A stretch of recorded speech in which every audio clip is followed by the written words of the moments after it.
Hello, everybody, and welcome to It's a Long Story, a thrice weekly campaign set in the beautiful, wonderful world of Imea.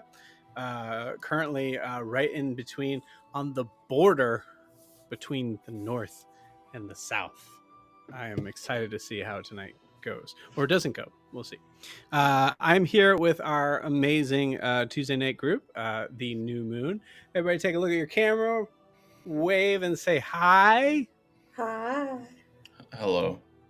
Wow, you guys I'm left. muted.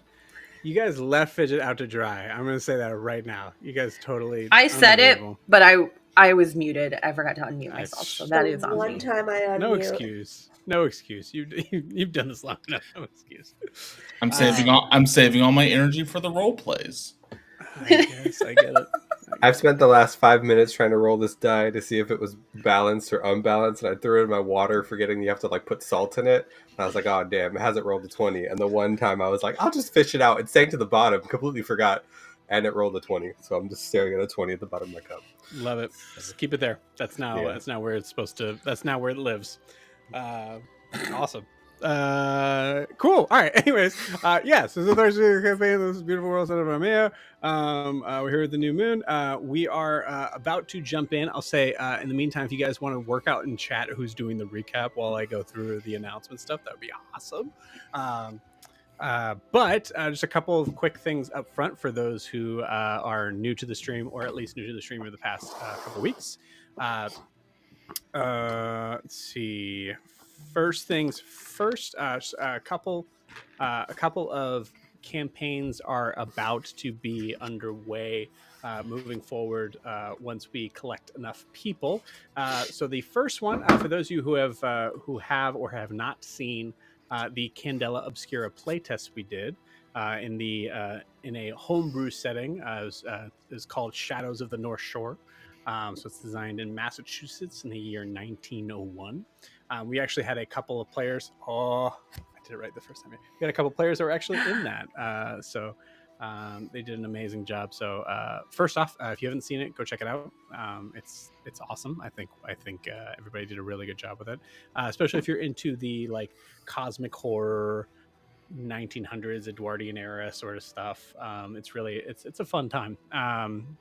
And using a brand new system, which I really had fun learning and working through. But yeah, so if you're interested in watching that, go watch it. If you're interested in playing that, we are live now in being able to join the new campaign that will be coming up on that.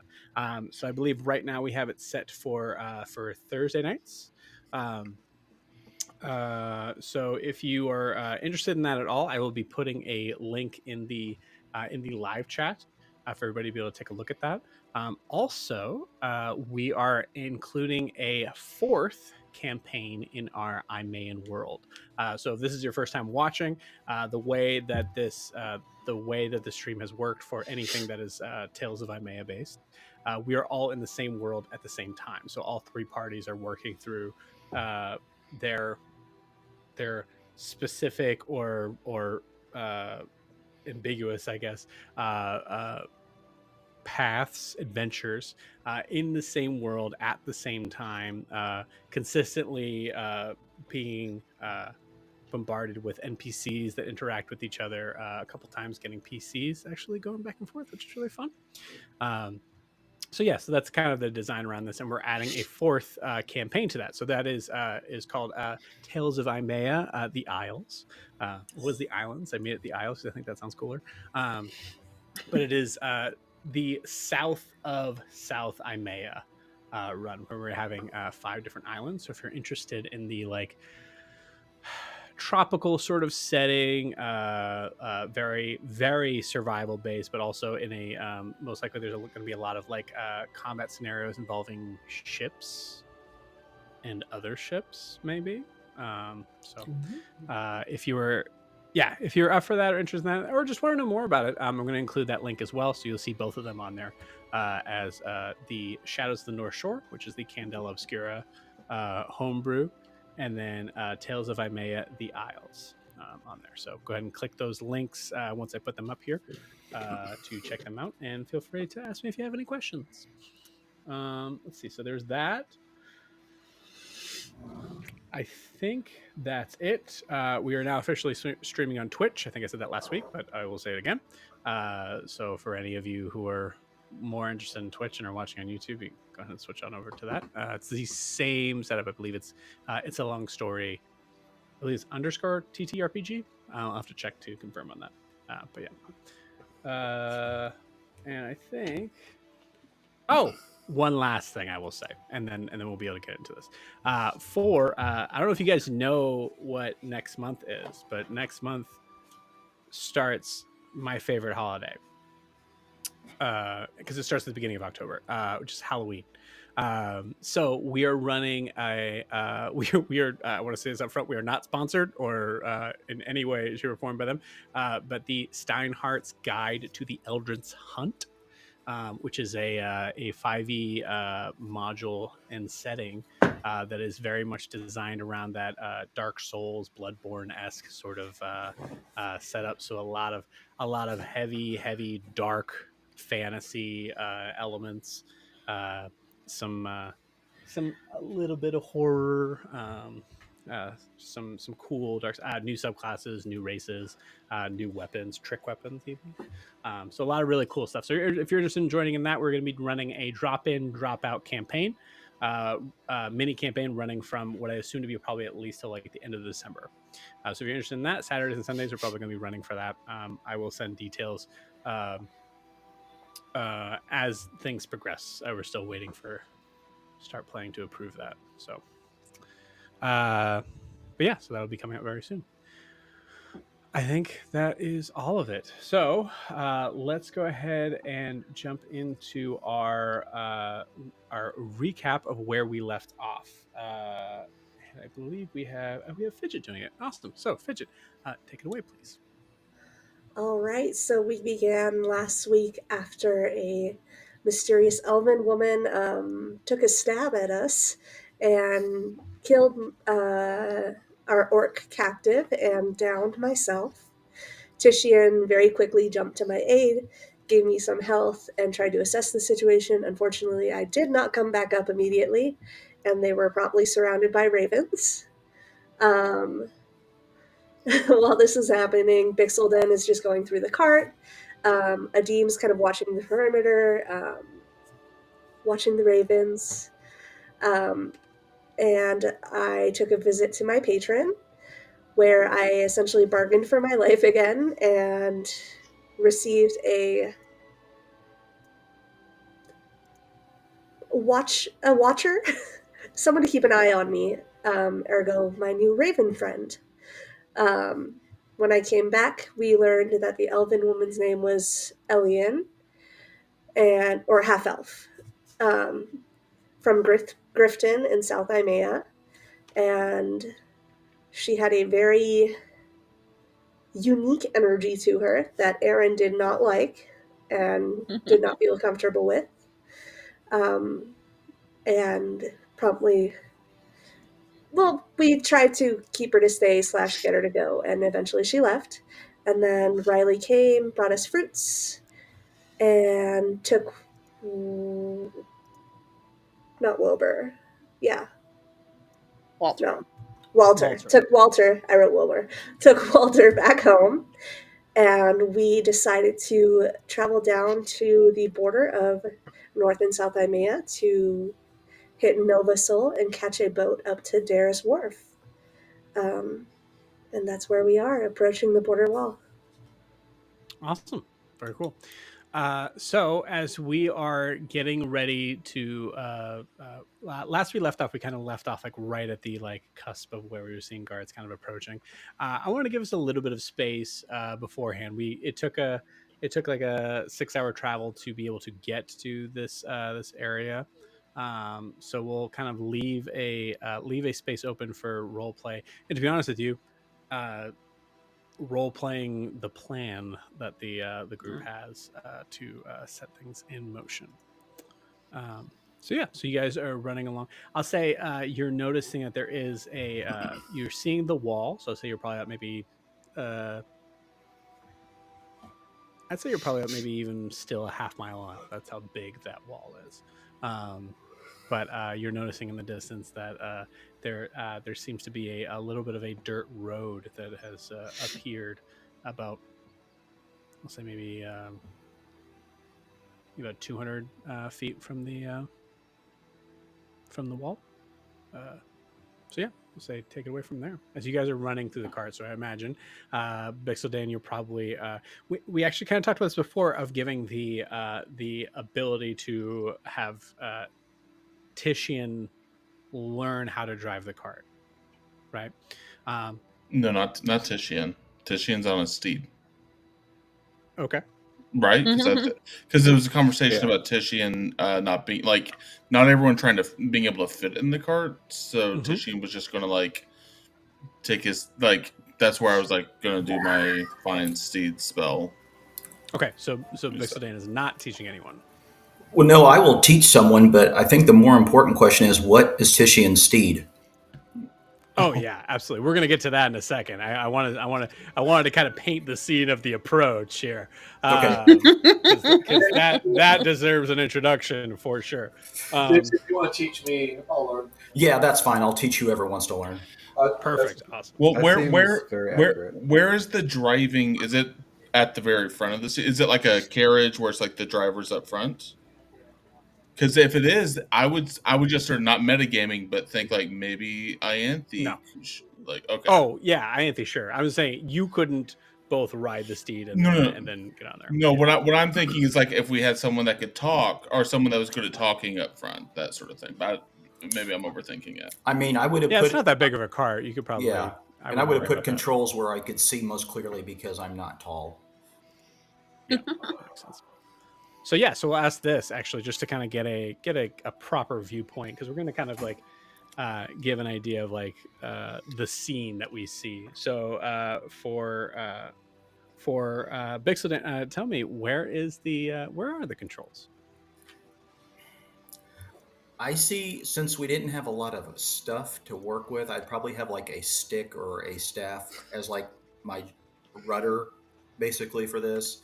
And I probably wouldn't be in the very, very front, but it'd be kind of behind the front on something elevated so I could see.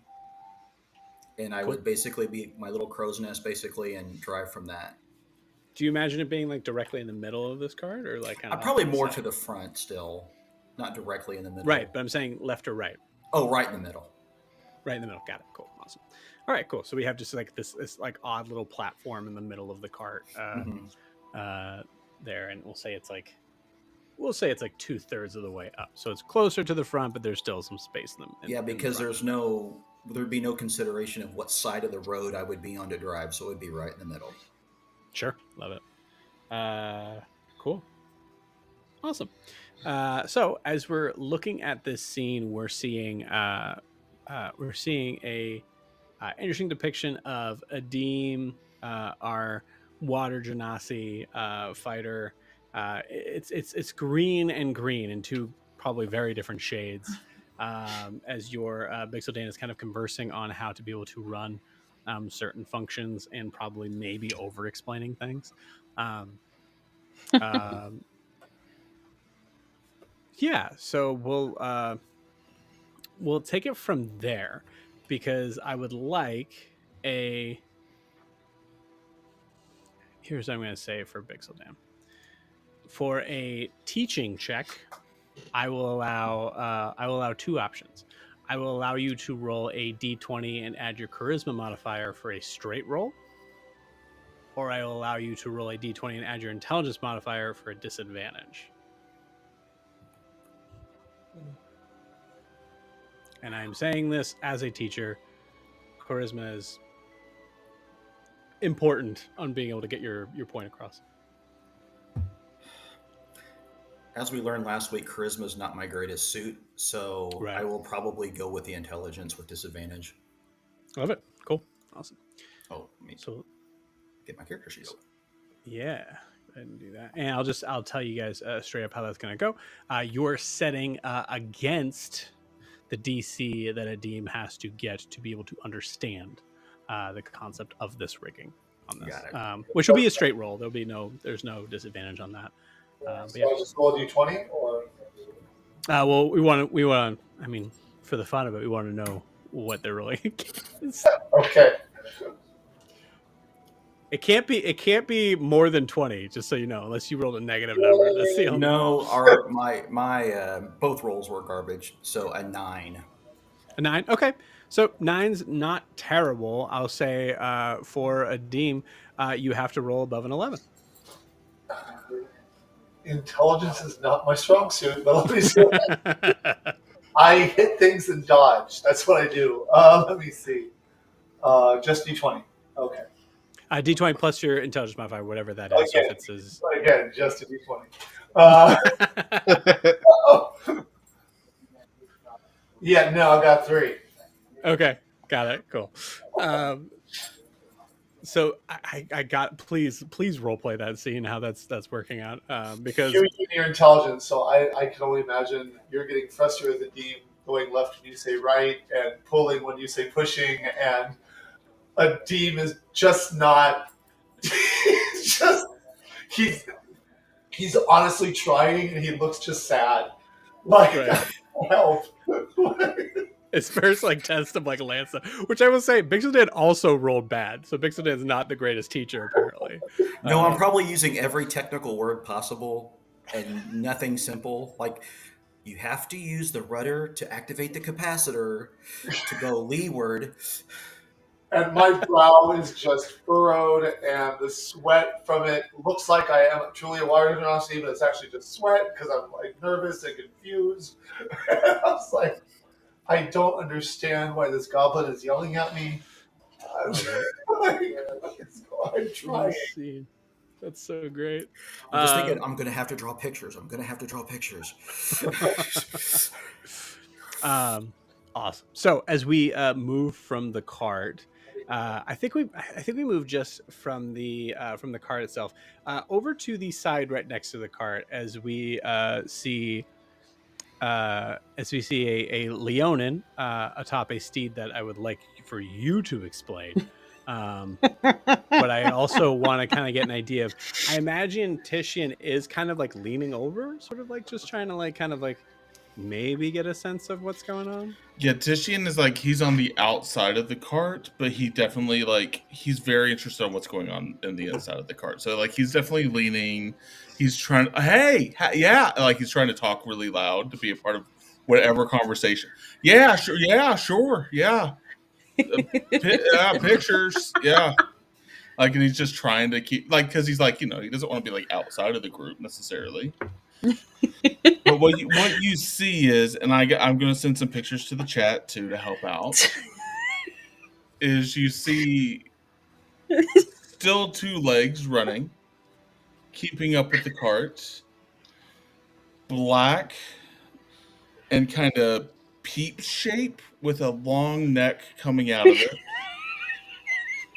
and every once in a while Titian is leaning in, you just hear a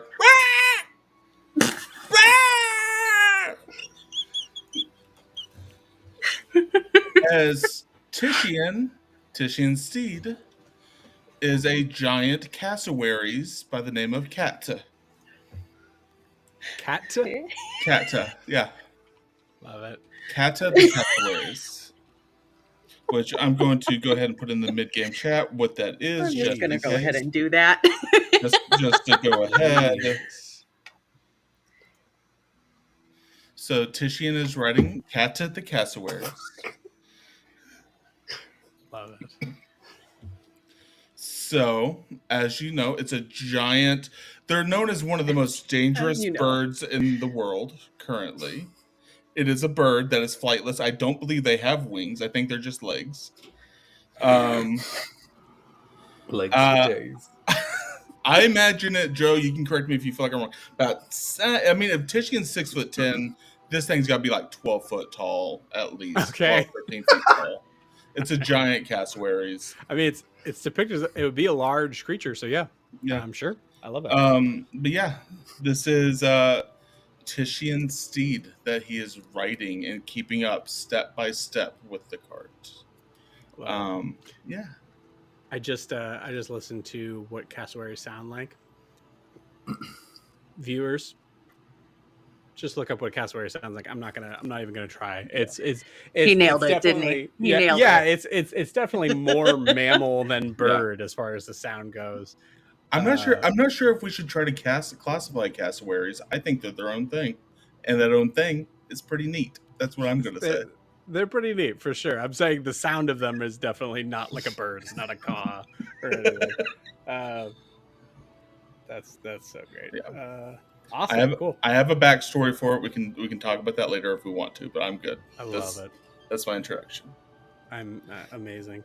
As we are continuing as we're hearing that guttural awful sound, which sounds like Titian might be like choking it. You're not sure. Like, is this a good sound? Is it a bad sound? I don't know. I think we cut to Green in the cart. What is Green doing at this time? Hold on. Listening to what this bird sounds like. No, I was like, look at it. If I can hit pause fast enough.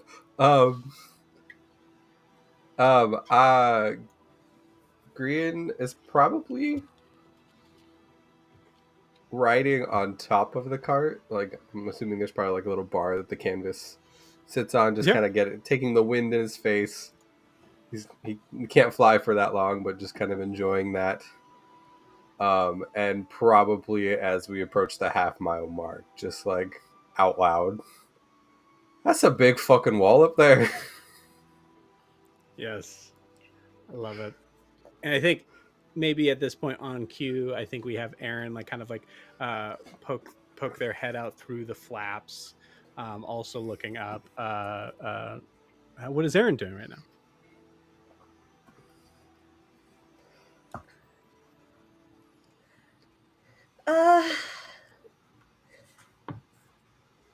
Probably just going over the plan, talking with Iame, trying to make sure everything's in order. That way we don't get in trouble or anything. And Grian and trying to listen in on their teaching lesson, but just trying to get all the ducks in a row. Okay, cool, awesome. I'll say for Green and Aaron, go ahead and I'll have both of you guys roll me perception checks. As we kind of, like I said, we kind of blitzed through this last night, or excuse me, last session. Said perception? 1. Yes. 16. Dirty 20. Dirty 20. Okay. And what did Green get one more time?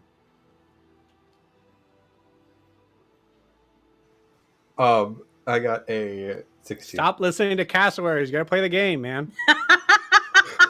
I tried to get mentally into it. I said the viewers, not you. You're in it. Now I know what I'm competing against vocally. What did the attempt to talk to Tissue? Yeah, I'm not even gonna try it today, guys. It's not happening. Cool. What did you get? What was it? 16? 16. Got it. Okay, cool. Awesome. So I'll say with so starting from the 16, so both of you, as you're kind of like looking up over Aaron kind of pausing in her conversation with Ianthe, you see a massive representation of I'll say the strength of humanoid creatures, of assumedly human, elven, and the like. This is completely man-made. The structure itself is risen to. We'll say we'll give it a number. We'll say it's probably closer to about like maybe we'll say 200 feet. It looks to be a solid structure. This is the view from the South Imaean side, so you guys can see that. On the North Imaean side, not nearly as clean or as pretty. But definitely, I think probably just as intimidating looking as you have the oh, I always forget the name of that. It's always a word that I think is a cool word, and I always forget what it is. The the name for like the little blocks that are up above on the castle wall. The crenellations. That doesn't sound right. That's crazy. Crenellations? Yeah. The parapet? That sounds... Rampart. Might be ramparts. I'm throwing out words. Portcullis? I don't know. No, not portcullis. I know that one. Yeah, but I say actually ramparts or parapet is actually pretty close on that. You'll have to send me whatever you said, Chris. I don't know. But yeah, so looking atop them, you can see that there is essentially like ants. It really kind of gives you an idea of like how tall this thing is. You can see like little figures kind of moving back and forth atop the rampart. And actually several stations of the ramparts. As you can see, there is a structure that goes even higher just above that. Down below, you can see that there is a kind of it pales in comparison as a very rudimentary sort of like shack. There's actually like two shacks on either side that look to be like temporary housing for guards to be able to like sit and wait for passerbys. Also, the 16, you do not see anyone at this moment coming in or out. You do see that the gate is currently down. So you see this very wide, giant sort of opening that's leading to the other side, to the promised land, so to speak. But yeah, that's what you see with the 16. So the 20, the only thing I will add to it is that, Aaron, you notice that there are certain parts of the structure that actually look older than others. It looks like in the midst of the grandiose sort of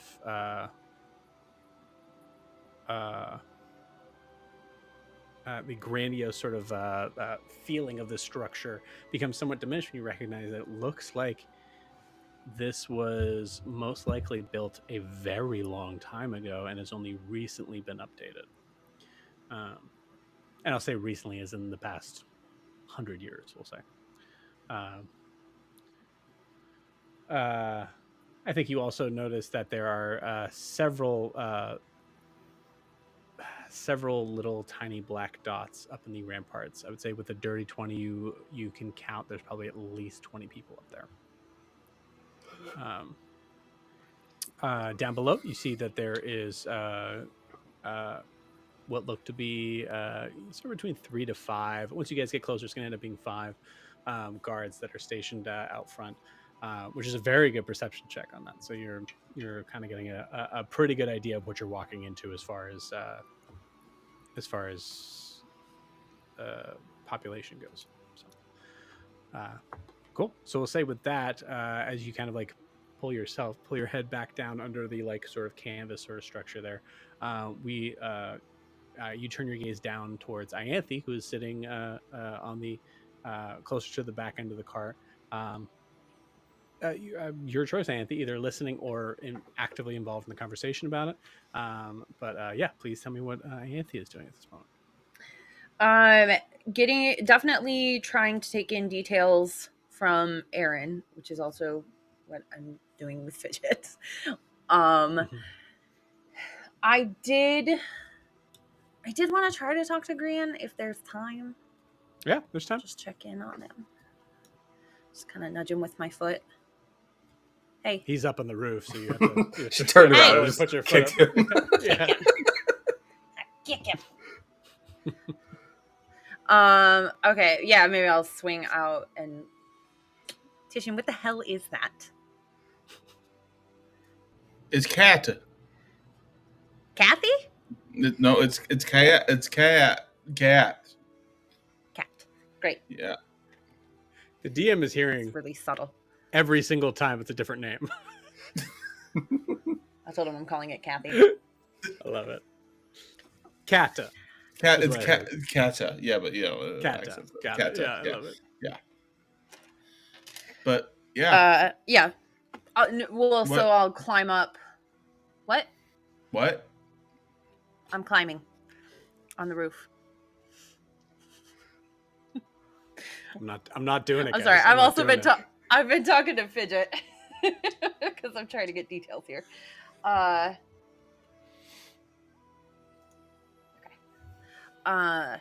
Yeah, I'm gonna climb up on the roof and hey, Hi, how's it going? just gathering some information. Hopefully this works. You seemed a little out of it when we left the camp, so I wanted to. That was kind of some devastating news. I think you got. Do you want to talk about it?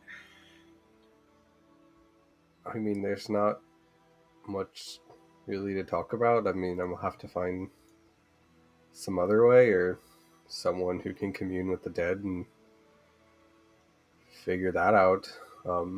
It wasn't my only option. It's probably the better one that I had, but it's been a really strange 24 hours.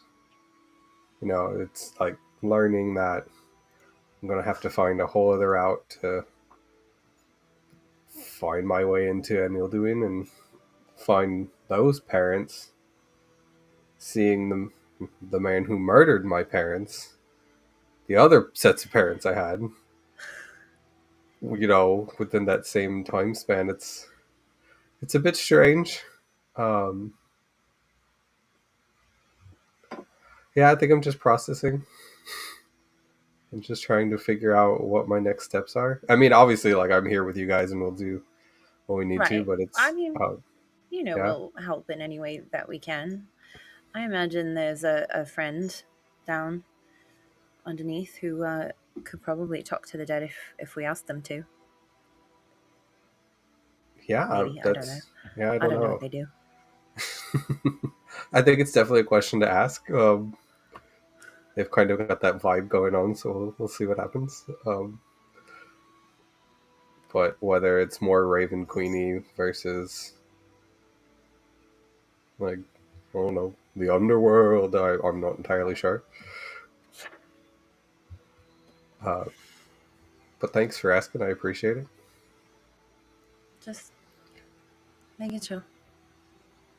Because Also, I think my ex, who I might have murdered, is alive. But that's a whole other piece of psychotic information. We'll deal with that a different time. I think that's okay. I think my sister is working with the man who murdered your parents. So, oh, good. Yeah. Who then in turn tried to murder me. So I do need to have a conversation with her about that. Should probably do that. I mean, I've beat them twice now. I think we could do it again. Third time might not be the charm. But I don't want them to take it out on her, though. have you tried calling her to see if she's okay? I talked to her a little bit ago. She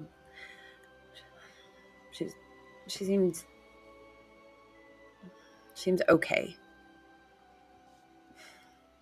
She's leaving Celeste, which I don't know.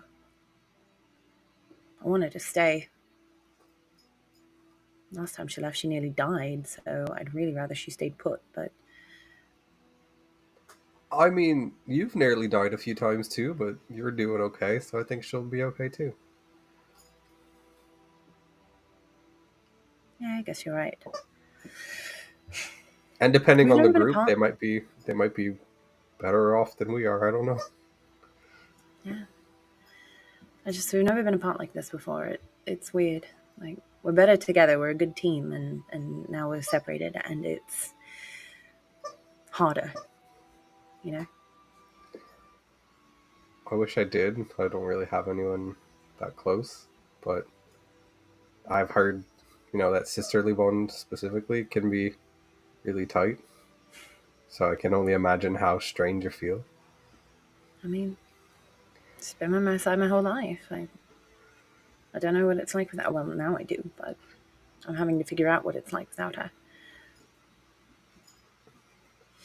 Well, I hope that it's just the fact that she's far away and it stays that way, and not that she's here and around for a while, and that she's just not physically here.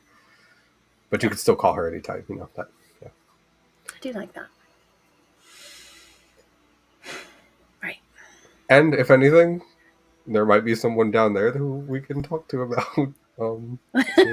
seeing how that goes. So. Yeah, we should probably stop asking so much of Erin, but wow, they really do come in handy. Agreed.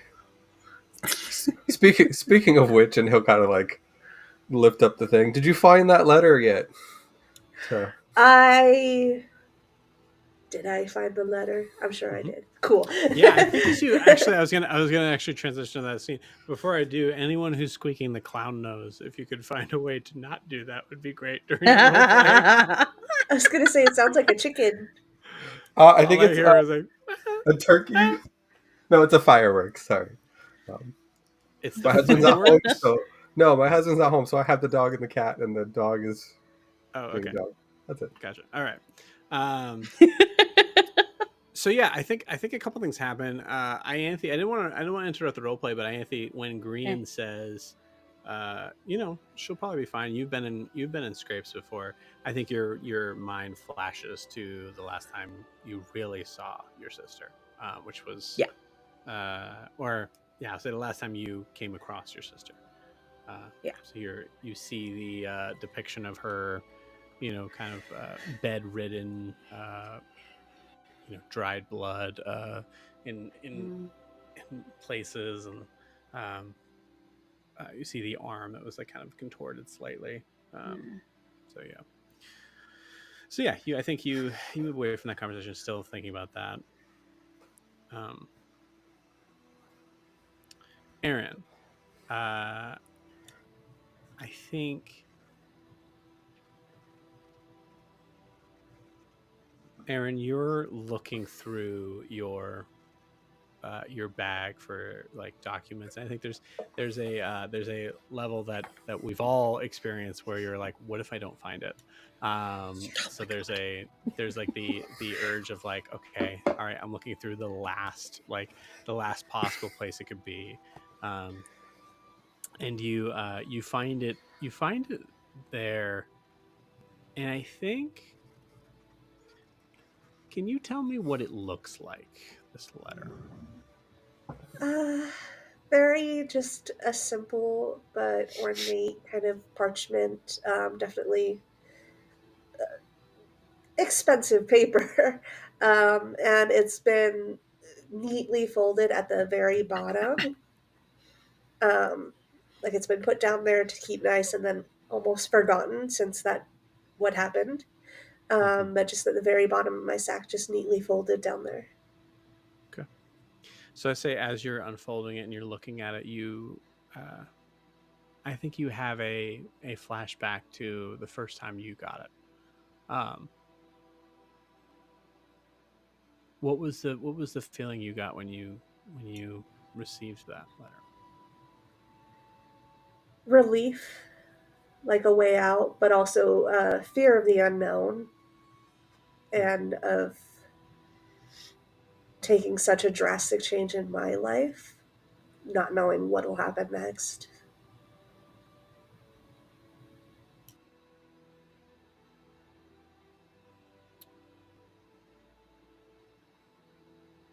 Go ahead and give me a wisdom saving throw.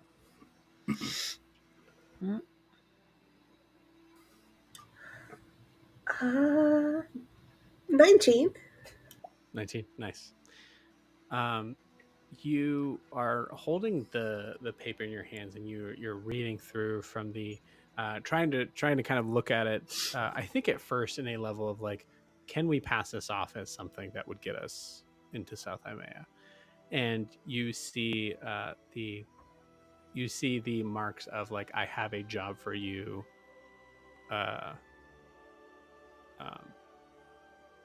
we will meet soon to discuss particulars. And then you see Grincelli Mortimer written down at the bottom. And as you read Grincelli Mortimer, you feel a sharp pain in the back of your head as your brain snaps to that one rock that you hit on the way down. And you see yourself kind of like flipping in the air as you see Grian kind of coming forward to rescue you. And it's at that very moment that you see just above, as your vision kind of like flashes back, you see Grian just like looking through the flap, looking at you. I don't think you heard what Grian said. I'm sorry, what was that? Did you find that letter yet? Yes. Take a look. Let me know if you think it'll pass. I will take the letter from her and then just, while I look over this strange question, can you talk to the dead? Through. Yeah. Strange question. Can you talk to the dead? If I have a body, yes. Like you have a body, or you mean like you something to communicate to? Their body. I'd have to communicate with their body. Okay. Thank you. And I'll just come back up and look. They have to have a mouth to talk, Grian. Come on. I mean, also like the question is kind of like essence of both. body language. You also need to have a body, dude. That's great. I love that. Stiff conversation. Do you think that you can, Ianthe, maybe make the letter look a little less crumpled, make it look a little more official, make it? Maybe I can clean it up. I would say prestidigitation probably can get rid of folds in the paper. Sure.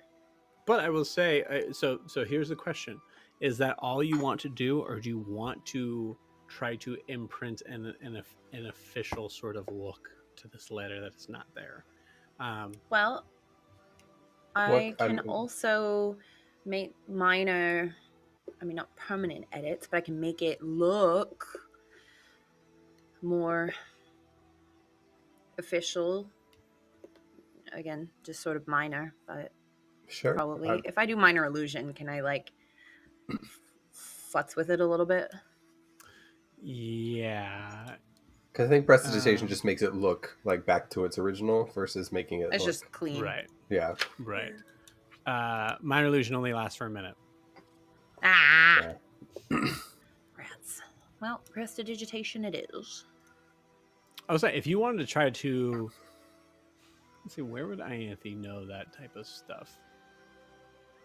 I don't know. I was gonna say, if you wanted to, I'm willing to hear an argument on if you wanted to try to make it look more official in some sort of forgery type of way.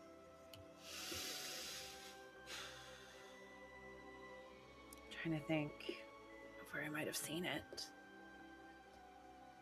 I mean, okay, this could be a stretch, but I'm wondering if, coming from Celeste, where there's docks, there's, trading ships coming through. I mean, she's probably got friends who have worked on them, and they may have shown like official documentation, official logs, or what am I thinking of? Like manifests, like ship manifests and Thank stuff you. like that? Manifests. Yeah.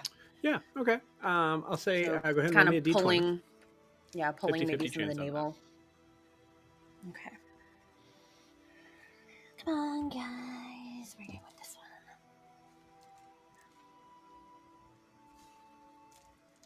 one.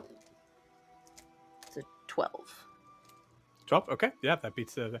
So I'll say what you do remember is that, and feel free to let me know that I'm pushing too much into your backstory, but I imagine that there was a certain point in time that as you were in the fledgling sort of area of trying to figure out whether or not what you want to do with your life, and you started to kind of take a very brief look at acting. You were inspired by an acting troupe that came to Celeste. You were so inspired that you probably just spent the night with them, like discussing and talking and trying to kind of get the vibe. And that's when you actually probably got into the acting sort of circle of like, it was probably a very big party. Like it was like a very like it kind of like spurned you into that life of like, that's what I want. I want to be able to have every day be like Glamorous, be an exciting, adventure. Yeah. And you I will probably also followed add them. Go ahead. there was probably a boy she had a crush on. Oh, of course, absolutely, yes. So I think as you followed the troop for professional sake, of course, back to the docks of Celeste, you couldn't help but notice everything about the manifest that was allowing them to go back.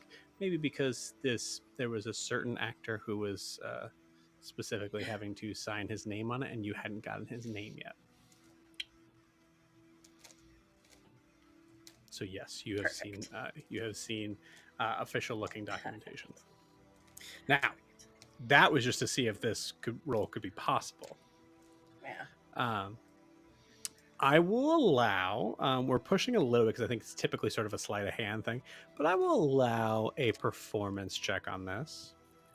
I will say it can have negative effects. Before she gets I going, said I'll stop yelling at Adim and say, "Make sure you take your time," and give her guidance. You got it, absolutely. And if I see you're doing that, can I enhance abilities? Okay, yeah. And then because I'm not aware he's not yelling at me when he says take your time, the last thing he told me to do, I just do it very slowly. The cart slows down. And look at him like this. Yes, as the whole cart just like goes to a standstill for a second, which I will say honestly, I'm gonna give this to you, Anthony. You have advantage because of that, because now the cart isn't moving. Great. It's like trying to put mascara on in a moving car. Yeah, It takes some precision. Okay, and then guidance is a D4. yes. Shaper.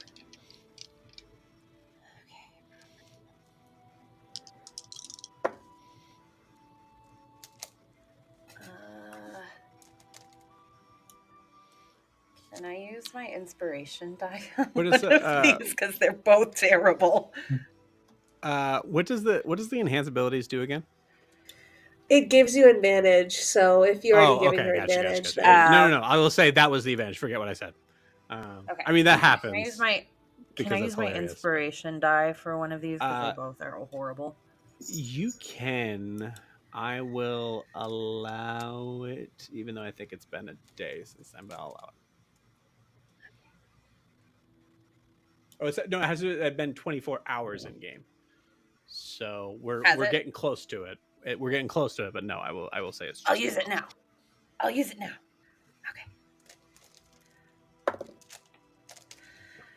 Okay, that is better. I'm gonna roll guidance. Right. Oh my god, 1 on the guidance. So, 22. 22. Okay, cool. Yeah, 22. What do you do to make because this efficient? is important? Because this is important, though.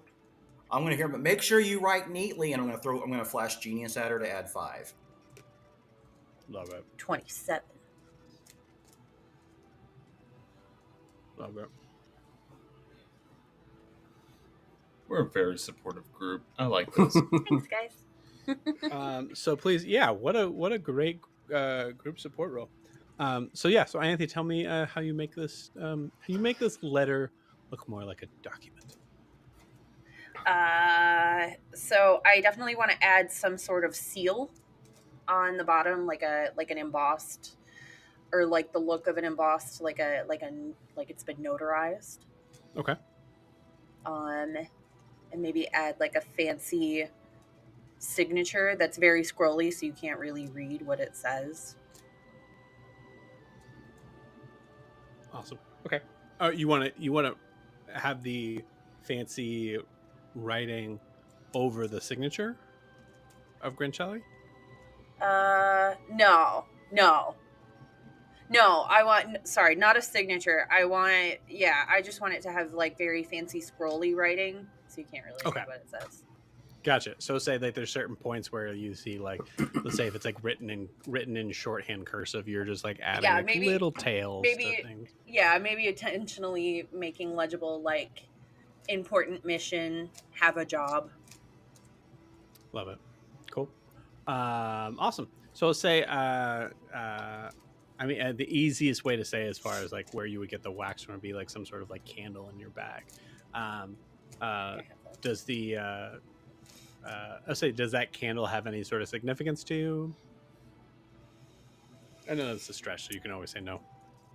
I mean, it's probably one that like I feel like she's probably got a little bit like it's probably one she brought from home and she like made with her mom and Daphne. So Cool. That's the extent of it, but it's like a little piece of home. You got it. I think as you pour that wax onto the can to be able to seal and then lightly break apart to show that it has been opened, because obviously you wouldn't know that. You notice that the in the flame of the wax you see, or in the flame of the candle, you notice that there's tiny little particles that are in this like probably like very light like white, or whatever color you want texture, but it's mostly white, whatever it is, sort of wax. And you notice these like tiny little particles that seem to just kind of like glint in the candlelight as you recognize the sand from home. Oh. And it just makes you think thoughts, and I think it helps to be able to kind of like feel like, okay, I know what I'm like. I'm here. I'm doing something for a reason. I'm here. There's a purpose. This is my purpose for this. I am forging this letter from that one crazy evening I had from what's his name. Yeah. And I'm gonna say, please add that to your backstory, because I love that. That's Totally great. am. Awesome. Yeah, that's great. So I would say a good plan has now formed into a great plan, I will say. Yay. As you now have a what looks to be a very official missive from a very important person. How that person is perceived in South Imaea, we'll see. Cool. So as you guys Joe, are yes. Once I think we're in good eye shot of the wall, I'm going to cast Disguise Self on myself. Okay. I will do. I gotta time it so that it's about an hour. I think Disguise Self is also an hour. Correct me if I'm wrong. Mm-hmm. So you guys are trying to stay on that same. I feel like as we're discussing this, we probably are on the same page, and I would be like, okay, Bixby, when you feel like it's time, let me know. Yeah. Cool. Yeah, I don't think that's a problem. I'd say you. I will say this: you are probably timing this to a point because you're not wanting to be seen, and I will say Donzig is still considered to be a medium creature. Mm-hmm. So there's probably a certain point where you are like forcing Donzig onto the cart because that cart is covered, and waiting for the opportune time. As Bixby, you're very hard to spot from your certain cover of just like being able to see. I imagine you have cover up here, and then you can just see just over the like kind of area there. Cool, awesome. Yeah, so I'll say here's what I will say. You will have it set up so that you have a enough time to be able to have a half hour of from the conversation that you assume you will have. Cool, awesome.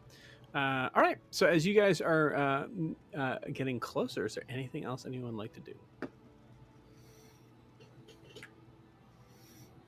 So say at this point you're about maybe, let's say you're about 200 feet in. So this is where you start to feel the rockiness of the normal sort of terrain end up starting to kind of just smooth out a little bit into the road. Are there any other first time like people or families or anything like that with like around us, or are we the only people showing up to the door? I'll say with a 16, you notice at this point you see that there is a what looks to be a passing caravan from the South Imaea border. So still probably about So you're 200 feet from the gate. I'll say they're probably equal distance. So you're 400 feet away from each other. As far as anyone on this side of the border, no,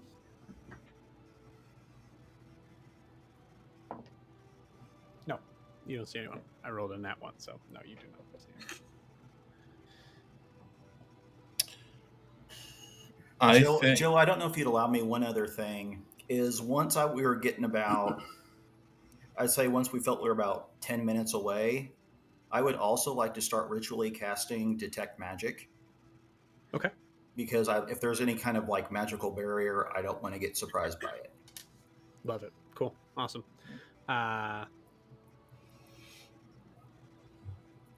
Okay, great. I think just looking towards the future, as we're walking down, and as Danzig is in the cart, Titian's just going to slowly, like, sort of be trying to talk to it in an easing, like, way, kind of a comforting way, trying to keep it, like, calm. Okay. Hey, you got this. As you open the flap to be able to talk to Danzig, Anthony, please tell me what Danzig looks like right now. He is kind of like a Labrador, like a yellow lab. Okay. But maybe a little scruffy looking. Cool. So here's what I'll say on that. As you are changing Danzig into a you said a yellow lab? Yeah. Okay, I don't know what color he is normally. He's he's a puppy, so it's something I kind of described in the way that it will probably change once he's an adult. Yeah. I think I initially described him as being white fur, like a white fur. Well, I described him because I introduced the pet, not you. But it is. No, you did ask me to describe him though, because remember you made me roll it. That's right. Did I picked it. Yeah, you made me roll it. You told me I picked it. Right. I mean, I watched it recently, and I must have missed that too because I was painting the mini, and I was like, I don't know what color this thing is. I'm pretty sure that's how it worked because not for nothing, I kind of based Danzig a little bit off of our old dog. Gotcha. Okay, cool. Yeah, I will say, I believe just for the record, if I recall correctly, the mother was like a very dark brown, almost black, and I would say you see like hints of like reddish fur. I will say at this point, as you're looking at Danzig, you do see the white. You see that there's like a little bit of red fur that seems to be coming in like kind of splotches over there. But not as you look at Danzig now. As you look at Danzig and you see a yellow lab that is ironically very tanky looking, like has like, it seems like it almost has like a little bit of pit bull in him, especially in the front. As you notice, the shoulders are abnormally built. He's a meatball. Like they're very, very, like he's very much built up top. As you recognize, this must be the absence of the heads that are there. You see Danza kind of just looking up at you, not in a Labrador fashion at all in the beginning, just like very like growly, like. Yeah, I speak to it in Orcish. You simmer down right now. You need to be on your best behavior. Hey, listen, Danzig, I love you, but don't you mess this up for us, buddy. All right? Hey, we're in this together. Like, just sort of talking in like that bro, like a kind of a bro way, like, yeah. You see him lay down and just start to kind of like lick his paws as he's trying to kind of find just something to do, like to. And I think even in that, you notice like eventually, like there's a couple of like small growls as he's recognizing his paws are even smaller, like yeah. I will say mechanically, he's fine. I love it. Cool. So say at this point, you guys get to being around we'll say 80 feet when you start to see 5 guards approach your cart. One kind of like leading the way, almost in like a soft sort of like V formation, as the guard kind of puts up a hand. Okay, that's enough. Halt. And you actually hear halt in. I'll say you hear it in 3 different languages. I'll say you'll hear it in. You see him actually like notice Titian and say it in Leonin, and then probably says it in like in Halfling. Also, actually, this reminds me, Pixeldan, what do you look like? I look like a well-kept, fastidious, elderly gnome. Okay. Oh. Love it. Love it. Cool. So at this point, you all kind of feel the cart kind of moving to a standstill. Whoever wants to be in front to have this conversation, now's the time. As you see this guard who, honestly, looks pretty. How do I put this? Pretty unremarkable. Like just kind of like has like maybe like a little bit of like darker eyebrows, but for the most part is human, like roughly unshaved face, has a very official looking guard helmet on that that everyone is sharing. It does look very shiny, albeit I would say, especially for Titian, it looks a little silly. As it's just like a perfect dome sort of shape. And you see the like he is wearing armor, but it's all like chainmail armor. You said what languages did he say Halton again? You said Leonin. So we'll say because he well, I don't think he sees Pixeldan. I think Pixeldan's purposely trying to kind of stay low. So I will say you hear him say it in common Leonin, and then we'll say Halfling. Okay. I think Yeah. Sorry, I was writing notes. Yeah, I will make my way. I will say up until I've been primping, so fluffing up my hair. Okay. Tugging on my dress a smidgen, just a smidgen, tastefully. Okay. And I'll head up. I'll start riding in the front as we like get closer. Okay, you got it. Yeah, I mean he's having you stop, so you're there. You're right in front of him. Well, I would have been in the front already, I think. You by got that it. point. Yeah, absolutely. I'm going to retcon so slightly. All right. Please have everyone exit the vehicle and state your business before Of course. coming into South Imaea. Oh. I'll jump off the cart. Yeah. I will get off the cart after I purposely start watching them, and when I see them getting off the cart, I just follow suit as though I'm doing it because they are. Cool. Oh, okay.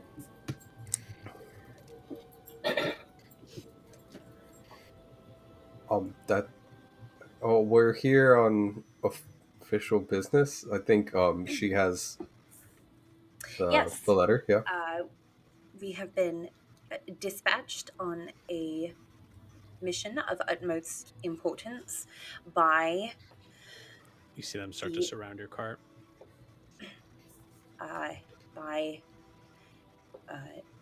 Grincelli Mortimer of Ariska. Here is our documentation demanding we travel here and complete this important work for her.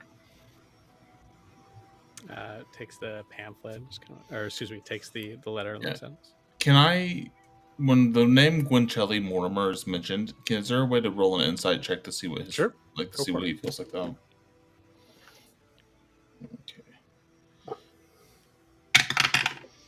Okay, that will be a 15. 15? Cool. 15. Yeah, there's a look of confusion for a second when she said of Ariskar. Okay. I'm specifically looking for any signs of like hostility or like, like with a 15, I would say that's what you kept. That's okay. Okay. Because there's a lot of what you don't know here, so yeah. I'll give you that. Yeah. Okay.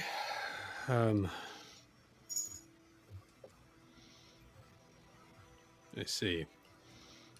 How are we doing there, boys? And you see, as one of them has reached to the back of the cart, kind of like looks back.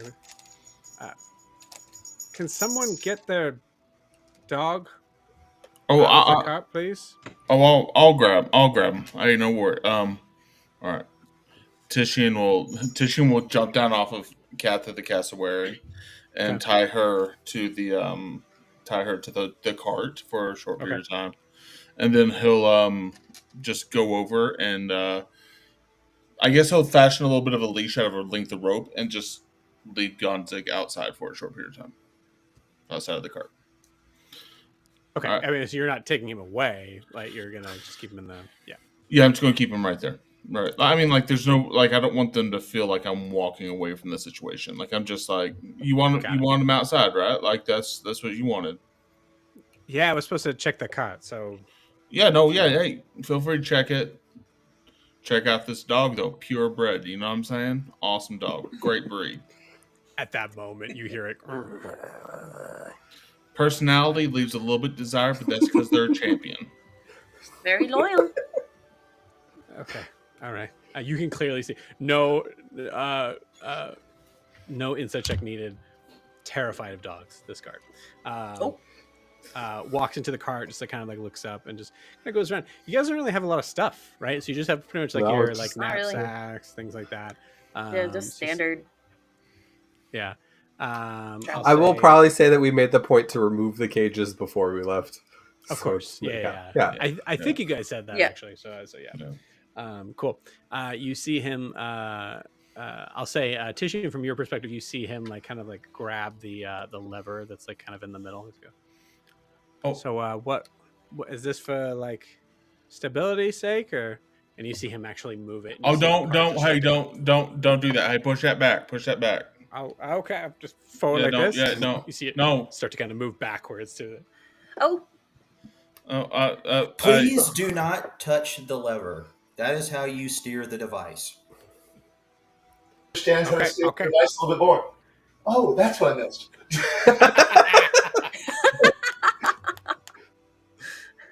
Team just writes it down. Cool. All right. Yeah. Oh wow, he rolled really well. Okay, so you managed to kind of get it back into the place where it is. I'll say for Ianthe and Green, from your perspective up front, you see the what looks to be the head guard kind of just like rolls his eyes a little bit. All right. I see the seal seems to be an official seal for Celeste. Is there a reason for that? It was, she was sailing on her way to Hasmal, and this was dispatched from Celeste.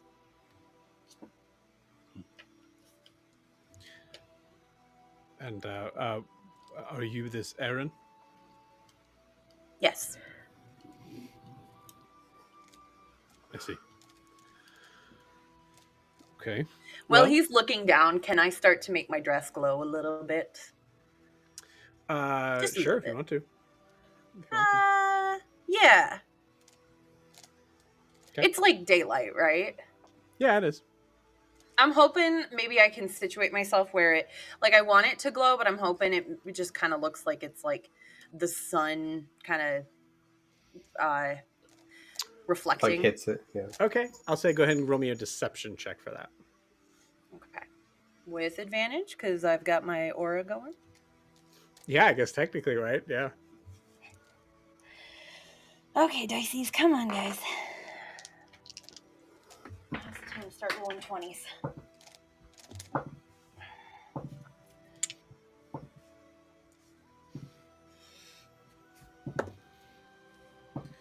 Okay.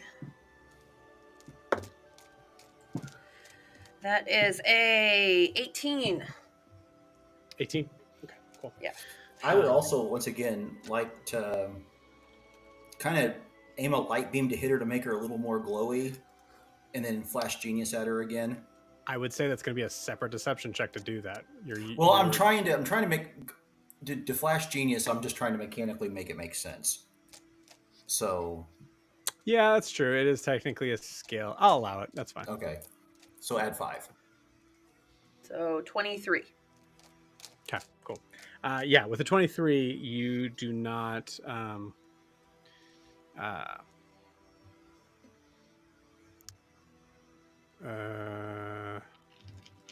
Okay.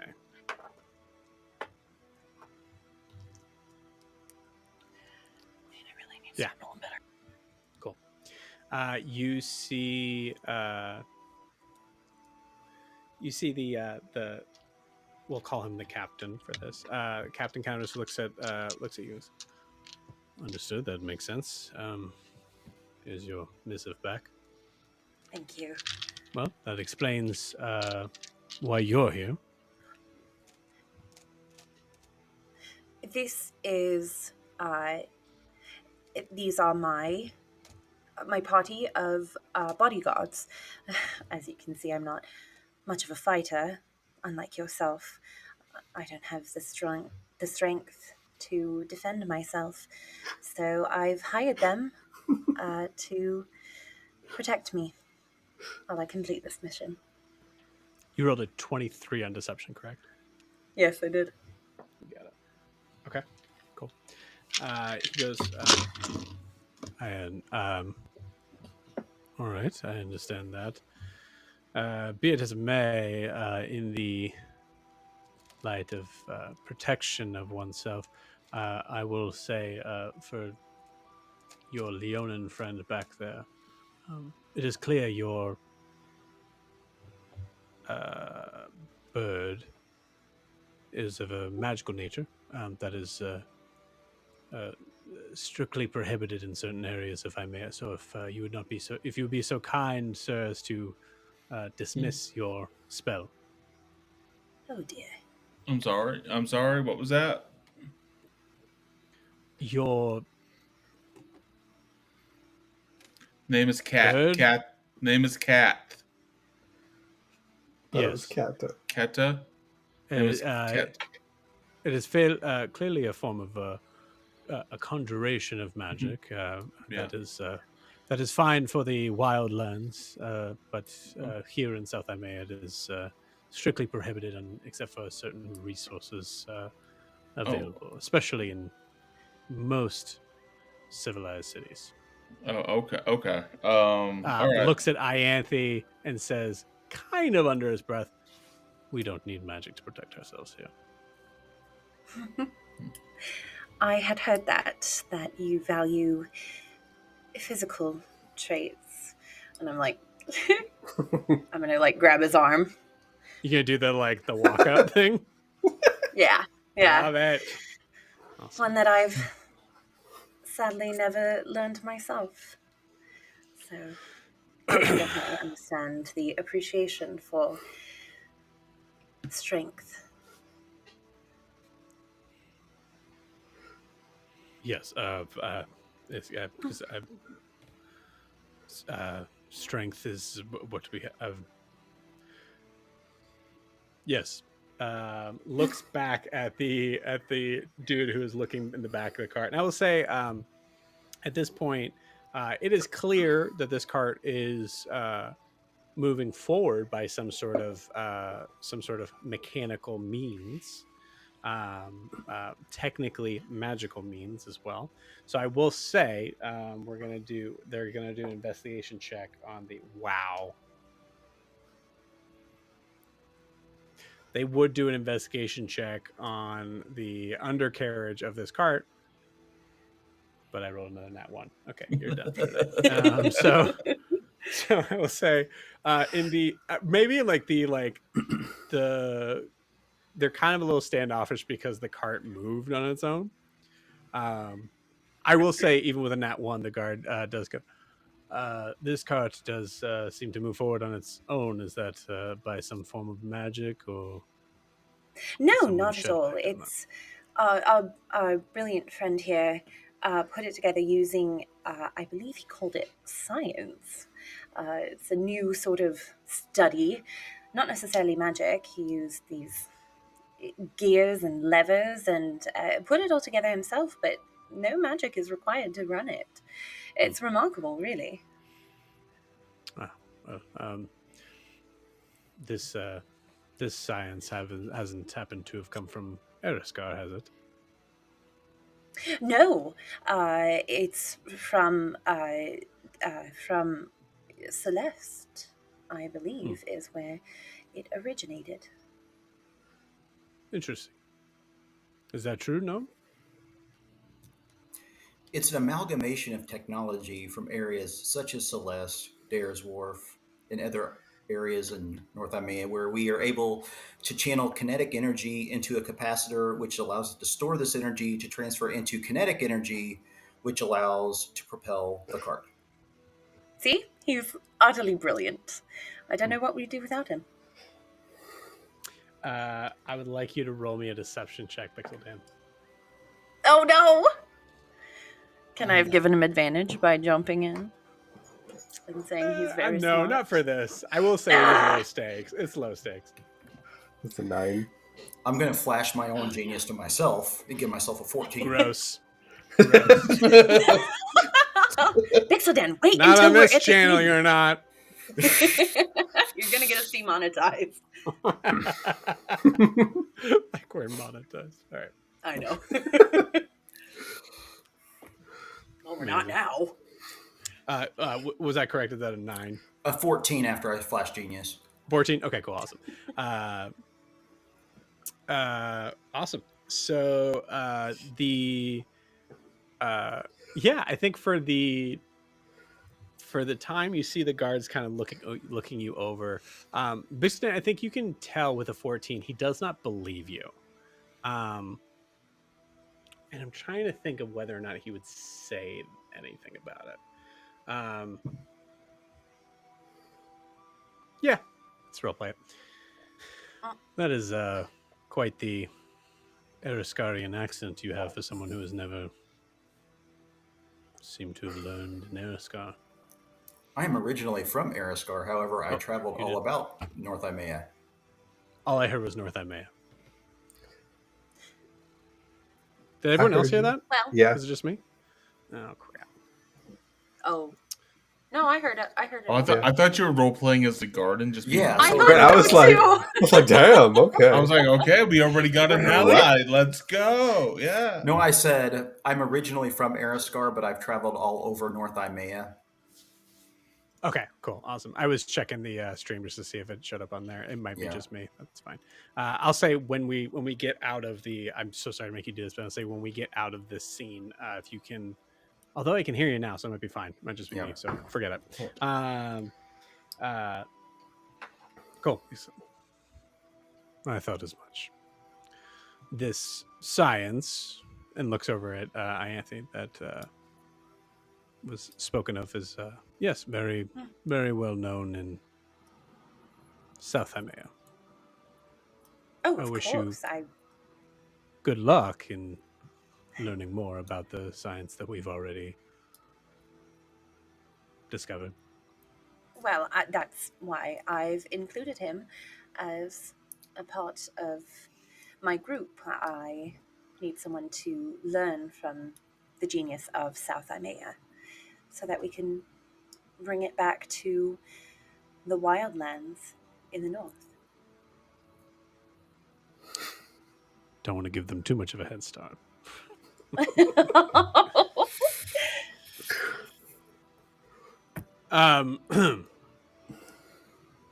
Sorry. I need to get all your names, and sir, please, if you would dismiss the large bird. Oh, yeah, absolutely. Tishine will just go over there and like give it a little bit of a hug, and as it's hugged, it'll just slowly dissipate away. Cool. That's that one nasty honk. Oh, it's looking mean the whole time. Just screams. Like it does not like it. No. Cassowaries are known to be difficult. All right, Brennan. All right, calm down.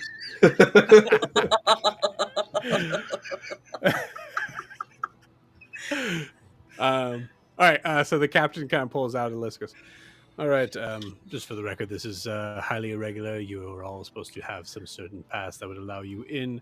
However, it is clear with a name like Grincelli Mortimer that heads may roll otherwise. So I need to get all your names. Yes? Yes, as I've mentioned before, and I'll say it kind of loudly, my name is Erin. Erin. For those in the back. Yep. Is it louder for those in the back? This is super. I'm so sorry. This is so gross. Is there a last name from the culture where you're from? we choose not to use them. So, Erin will do. Understood. From where? Celeste. Celeste. Very good. And you, sir, the one that just finished hugging his bird. Oh, And he's sniffling a little bit. oh, yeah. Yeah. My name is Grant Leatherwood. Okay.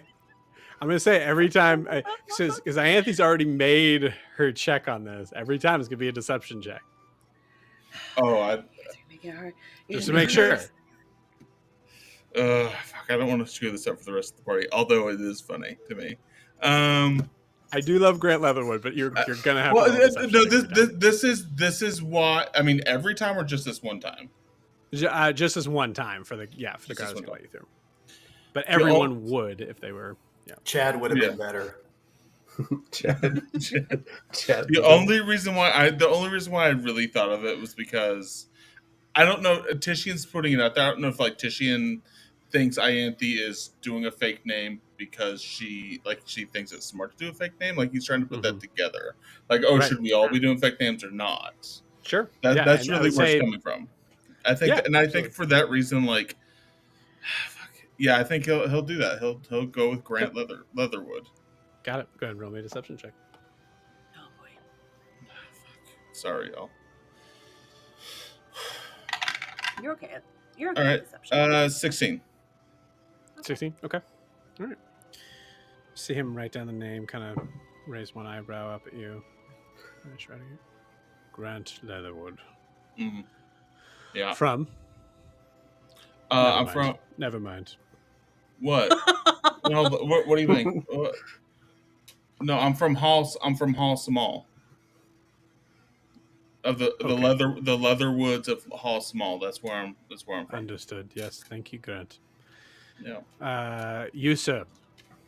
And points to Adine.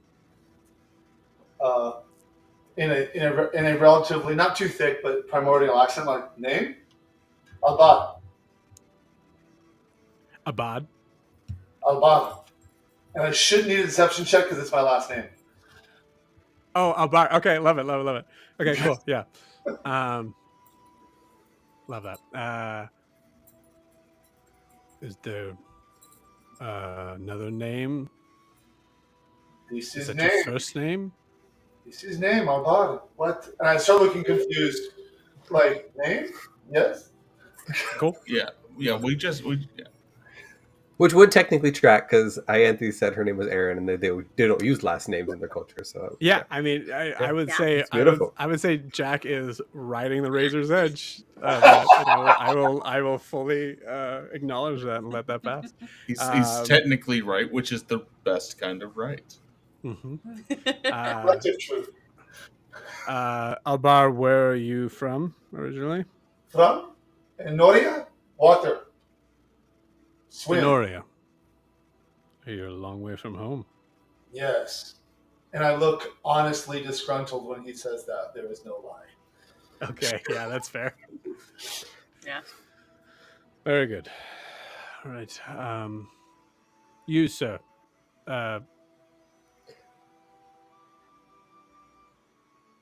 Yes, you. Points to Grian. That was in character. Yeah, no, I was like, there's two of us left. My name is Elric Ashwin.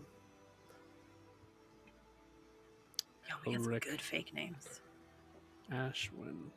It's ELRIC, and then ASHWN.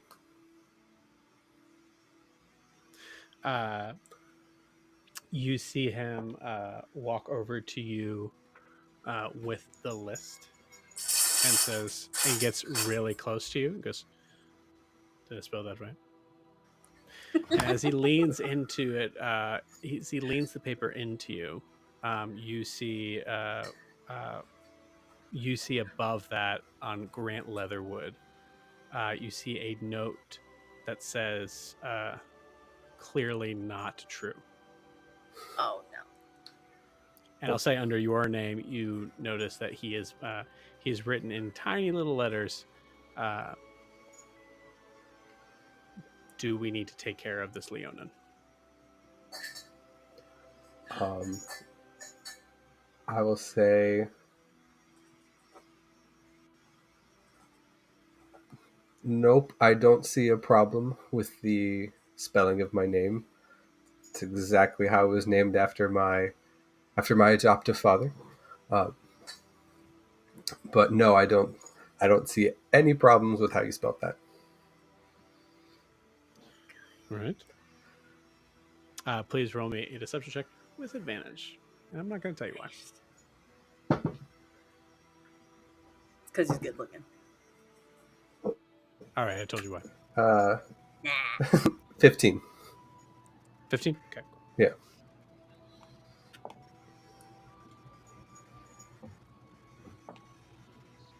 Okay. All right, Elric. Enjoy South Imaea. Will do. Thank you. Looks over at Aaron and goes, name? And I just like look at it, Anthony real quick to be like, that's okay. You're gonna have to roll a deception check, unfortunately. Yeah, you have to. Oh. I'm I sorry. don't think I will, because I'm gonna tell them Ariana Cerebrus. You. Oh, there you sneaky- go. You sneaky. Yeah, they're already working on your fake name. Okay, cool, awesome. Yeah, he writes that thing. Cerebrus. It's close to Cerberus, and you hear it. You hear a bark from the back of the thing. Oh boy. All right. And last but not least, my gnomish colleague. What is your name? My name is Fezwig Oneshoe. FEZZWHIG space ONESHOE. End. Okay. Interesting. Cool. So I rolled to see if he recognized that name, which he did. And I think because of that, you are an old looking gnome. Do you look exactly like Fezwig? Exactly was the idea, yes. Love it. Awesome. So I'm going to say go ahead and roll me a deception check with advantage. Got it. I love how everyone had a plan for their deception, and my character was like, "Nah, it's just fun." Bro, I was literally like, what can I get away with? And I was like, oh yeah, dead adoptive dad name. Let's go. Like, 17. 17. Cool. Okay, cool. 17. All right. So, apologies, Mr. What was Fezer's last name? Oneshoe. Oneshoe. Apologies, Mr. Oneshoe. We clearly got our connections crossed on that. It is no problem at all. I would assume that you still have your paperwork of being a South Imaean, do you not? Unfortunately, when I was traveling, I did not bring it, and I came upon this group, and when I found out they were heading to South Imaea, I couldn't resist the opportunity, and I didn't have an opportunity to retrieve it. Why wait until this moment to make that clear? My apologies. There was a lot going on. I was kind of nervous when your colleague was driving the cart. I did not want them to damage the device. Yes. Yeah. Simon, can you get off the cart now, please?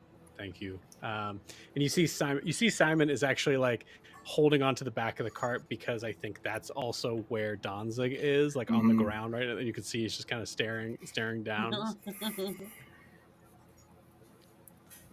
Can someone please move the dog so my guard can? Oh yeah, I can. Here, hold on. Sorry, here. Come on, Danzig. We're gonna. Yep. Come on. looks at Ianthe and goes, he's new. Apologies. Oh, no need to apologize. All right. So some simple rules for those who have not been in South Imaea ever, which seems to be a number of you. As I said before, there is no magic unless you are authorized to do as such. Any serious representation of that will face serious consequences. If there are any, Hold on. yes, What do you mean by serious representation?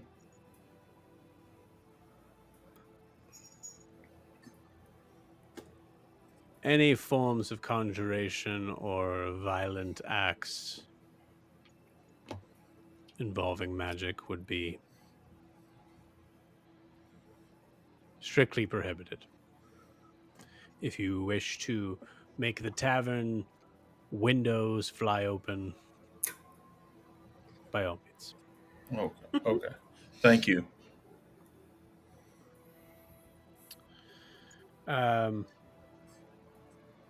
Where are we headed off to? Nova Soul is our first stop. There's a contact there that Madame Yes, Grincelli Grincelli has, Mortimer. yes, has instructed us to meet with there. I see. Very well, that makes sense.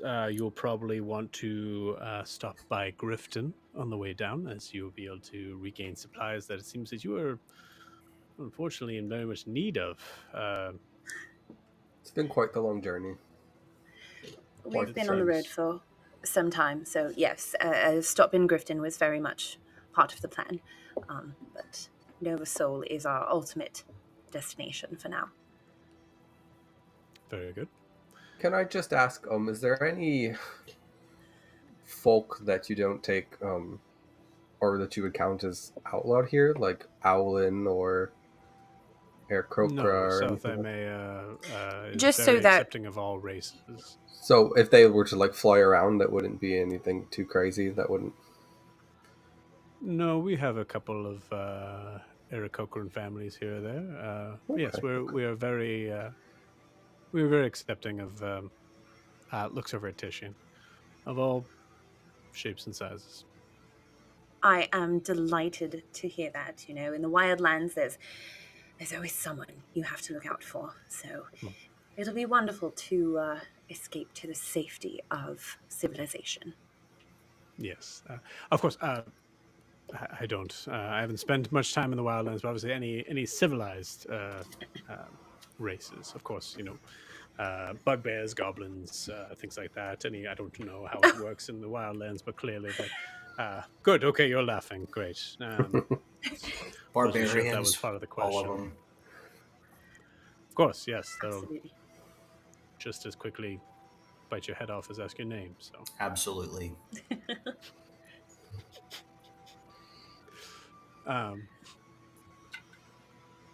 Very well.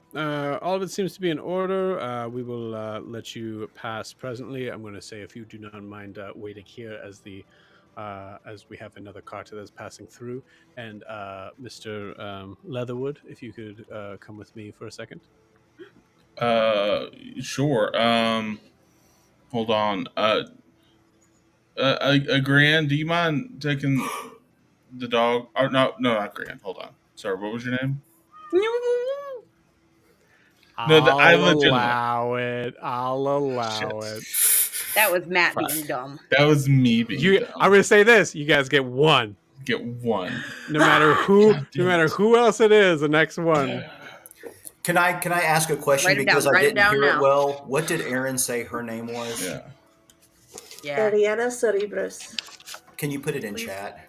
Yeah. Can we Yeah. put like all Yeah, of our everyone put your names in chat. Can we put all of our names in chat, please, as like a little cheat sheet? Because I'm I'm literally going to writing them all down. In the Gran- meantime, I was asking because I wasn't sure if like Asimar are in.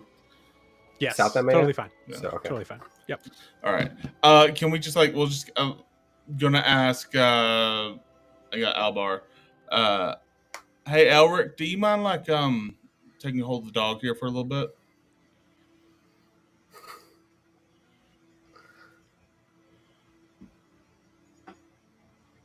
That's you, Grian. Elric. Oh no, he said Albar first. No, No, he said Elric, I said. Okay. right? Yeah. I heard Yeah, Albar first. That's why I was looking at Jack. Confused ourselves But thoroughly. yeah, no, I'll take the dog. Don't worry about it. This names are gonna be our undoing. God dang it! All right. Hey, you started this, man. I did. I'm the problem here. The problem starts with me. All right. Yeah. Sure. Sure. Yeah. Let's go ahead and go on. Where are you taking me? I guess. Just to my office. Just a few more questions. Oh boy. Won't be very long. All right. I guess let's do this. Yeah. Sure. Cool. You see two other guards follow behind you. I'd say. Could I perhaps come along to help vouch for his credentials? Yeah, I would have said specifically no. He's doing this Okay. on purpose. Okay. Also, you got to keep your magic up, so we got to. Yeah. So we'll say, just for the record, for at this point, it's been about 10 minutes. Okay. And I figure I'm going to know pretty much exactly when it's about ready to drop. So Yeah. Of course, yep. I mean, Which means it'll be the same for the dog. So. Mm-hmm. Yeah. And y'all, I have my sending ring. I think I have a sending stone. I can get a hold of y'all if we get horribly separated, unless they take me straight to the guillotine. You're also the only one that hasn't put the name in chat. Oh no, Grant. Yeah, I'm Grant Leatherwood. Good. I'm gonna send my raven to follow and come back to us if something bad happens to Tishian. Okay. Cool. And they're going into the wall. They're going into like the sort of like guard shack sort of thing. They're not going into the wall itself. I am going to spend. I'm going to spend a bunch of sorcery points to get my 4th level spell slot back. Cool. You got it. Love it. Okay, cool. So we'll say this for the sake of we'll start with Tishian first, and if there has to be like a break in between on that, we'll give you guys kind of like perception checks of like or whatever check you want to make on the wagon that is passing by, and whatever else you guys would want to do. But so Tishian, you are guided to a very like a surprisingly kind of like rinky-dink sort of setup on the outside here. You can see that there is a door that looks to be, I'd say even like from the windows, you can see that there's like a bunch of lined beds in this like kind of like door window sort of thing. You can see that it looks like it's probably barracks for if there's a significant amount of guards that are stationed here for some other sort of event or reason, whatever. You don't see any guillotine, which is good. You do see that there is a desk, inkwell, and quill. You see that there is a lantern that is like lit just above. It's broad daylight, but there's a lantern that's lit anyways on there. And you see him as you come in, you see him kind of guide you to a chair that is across from his desk. There are two other guards to your left and right that are not necessarily having their hands on any weapons. But I'll say for the sake of they are like they have spears, but their spears have been up. Okay. I'm specifically keeping an eye out. Are there windows around? Like, are there is there an ability to see outside? Oops. Oh. Yeah. Sort of. What are you looking for? I'm just looking for. I'm just sort of like trying not to make it obvious, but I'm scanning for possible escape routes if need be. And to be more clear with that, I'm looking for escape routes that I could possibly, if I had to Misty Step out of there, I'm ready to Misty Step out of there. So, like, if there's a window, I imagine I can Misty Step on the other side of it. Yeah, absolutely. That way. Yeah. Yeah, so if you're looking at for that, yeah.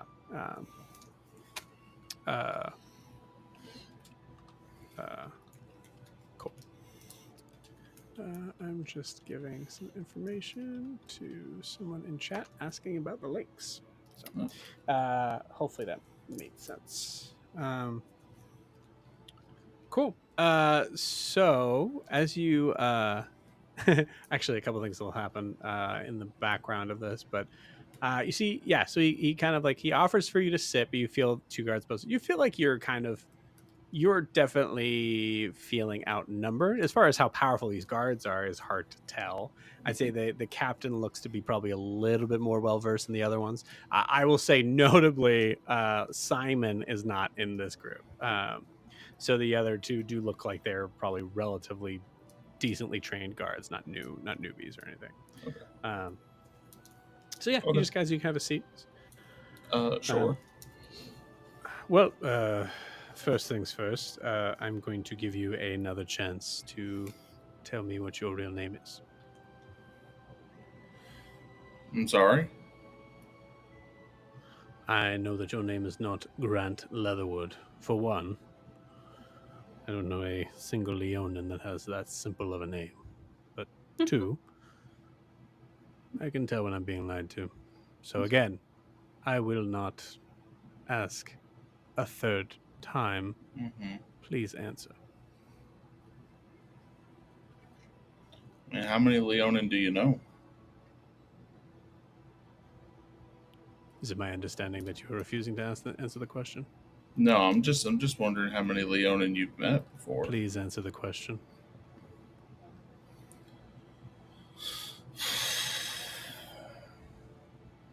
All right, the name's Titian. All right, you got me. Name's Titian.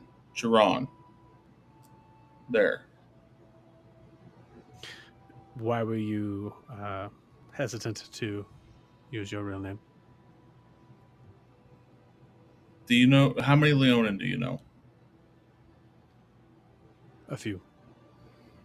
Have you dealt with like Hossamal and all that jazz? No. I know of it. You know of it?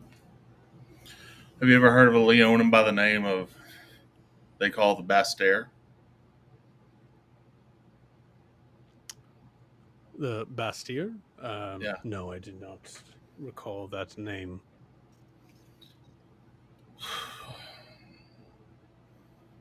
I didn't want to tell you my real name in case you knew me as Titian the Bastaire of the Roar. That's why I didn't give you my real name, because y'all seem like you're pretty legit, and I didn't want to start off on the wrong foot. All right, like if you know Leonin, you spoke Leonin, you know all this stuff about Leonin, you know Leonins, you probably heard about the one Leonin that name has been dragged through the mud everywhere, and I just didn't want to. Are you here to spy on the South Imaeans? Spy? No. What am I going to spy for? You just mentioned you were a member of the Roar. Oh no It's no clear no! the I Roar was considers kicked. us an enemy. No. I was kicked out of the Roar. Bastier means traitor. No, fuck the Roar. I don't want nothing to do with those assholes. I'm not a part of them. But because you were speaking Leonin, I thought you might be. Are you in with the Roar? Do you know the Roar?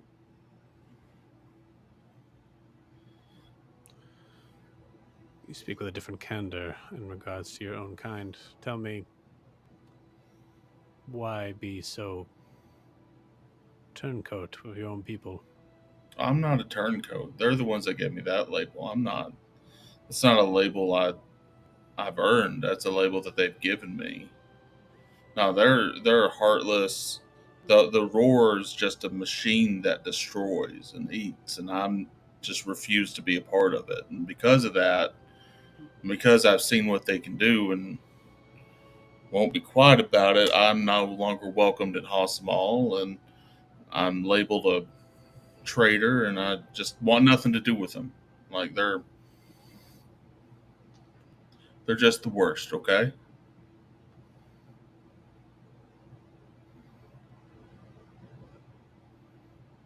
Roll me a persuasion check. All right.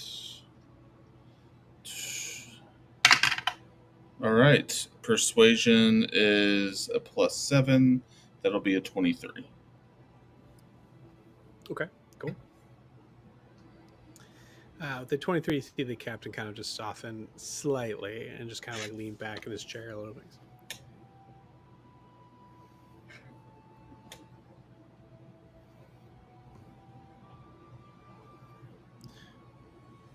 Are you a rich Leonin, Mr. Sioran? Oh, no. I'm rich in friends. How would you like to have a Money. few more? How'd I like to have a few more? A few more friends? We've been tasked with finding members of North Imaean passerbys that may have information on Hasmal. Specifically Hasmal and Azamare, but more importantly Hasmal. You seem to fit that bill. I understand that you want to make your way in South Imaea. I think a deal can be struck here. What kind of information are you wanting? What kind of information do you have? I mean, I got more than a couple things I could probably share, but I don't want to. You understand that Halsamal is also the place where my family lives too, right? Like you're not just. We have no plans on invading. We just want to know. To be perfectly frank, Mr. Sioran, the Hasamalian government views us as an enemy. We see them as an annoyance. If I made myself clear, there's no interest in invading or war or destruction at this point. Can I throw an insight check to see if that's the Sure. actual? I just want to know if that's the actual truth. Like, I want to know. Yeah. When he says they're an annoyance, like, is that's a nat one? Fuck. All right. Oh, I want to know, and Titian poops his pants. That's what happens. Yep, just poops, just poops his pants. Wow. No.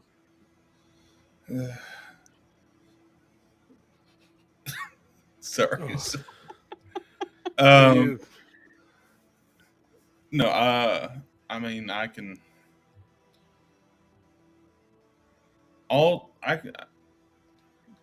What are you offering in return for this information? I'm so sorry. I need to step outside for a second, please. And you see him just like walk out as you just the rest of you see a like looks over at Ianthe Aaron. Because, is everything all right? I can assure you he's entirely harmless unless given cause. I highly doubt that, ma'am. Does he normally have issues holding it in? Oh God, what did he do? No, Sometimes I'm he a trusts professional. things that It's he fine. shouldn't trust. It's fine. It might.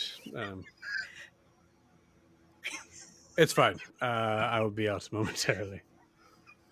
I'm going to say that nat one costs you 5 minutes. As it takes a second for him to be able to get back in. So, Pixeldan, we're at 15. Okay. Okay, excuse me. Sorry. Yes, sorry. Please continue. Yeah. I feel like I'm gonna say sorry as well. I apologize. Been a lot of hardtack on this journey of ours. So, anyways, yeah, I can. I mean, I'm not gonna. I wouldn't shy away from working with you on this. I guess if that's depending. I'll put it as plainly as I can, Yeah. Mr. Stewart. If you give us enough information, we will let you pass. No problem. If you give us good information, you might hear from us on ways to be able to help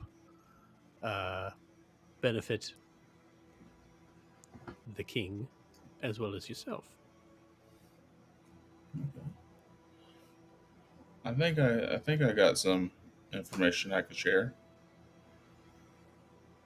Yeah, I can. Spill, or no, just tell me what you tell me what you're saying. All right. Well, no, I guess I can start from the beginning. I think the first thing I have is hold up. Well, give me a second. Titian will go into his bag. Okay. And I don't know if you remember him having this, Joe, or not, but he'll pull out a history of Hal Samal Okay. that he Yeah. got from the library. Love it. Well, I mean, any good story's got to start at the beginning, right? This is the history of Hal Samal, an old tome that shares more information. From this, I read that it wasn't just Leonin that sort of started the city, but it was Leonin and Knowles as well. So that's the start of information. I can give you some later information as well, but is this enough to get me in the city right now? He takes the book and he looks at it. I'll say, go ahead and give me, because it's. I'm saying, give me a charisma saving throw with disadvantage. It is information. Yeah. Disadvantage, you say?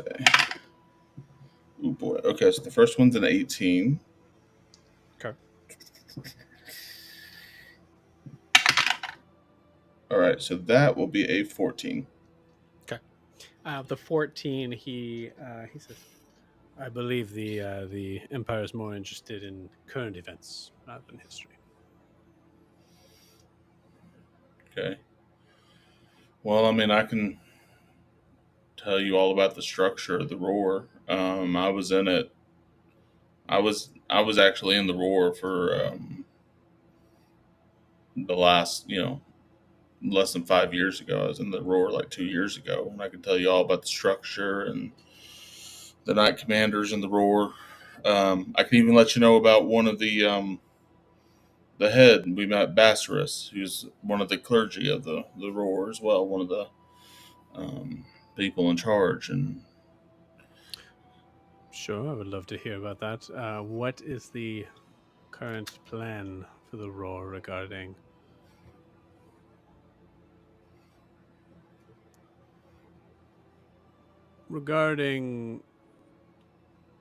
anything involving things against South Imaea?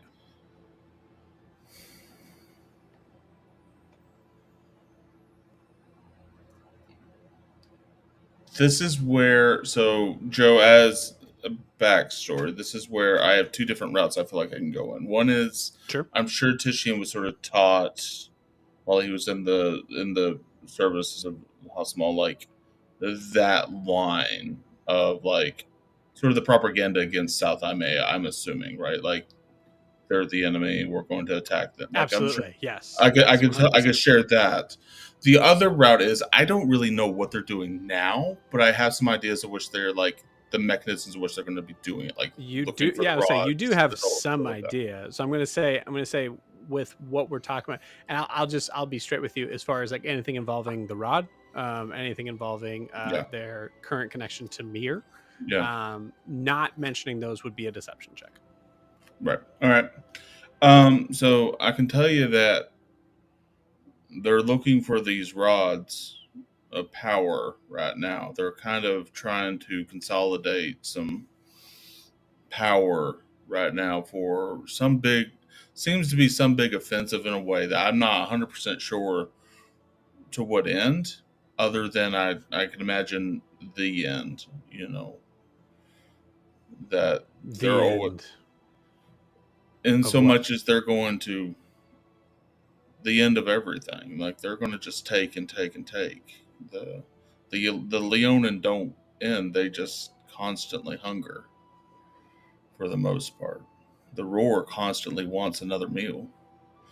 So they're just gonna keep moving, conquering on the way. But they're What definitely steps have they made to?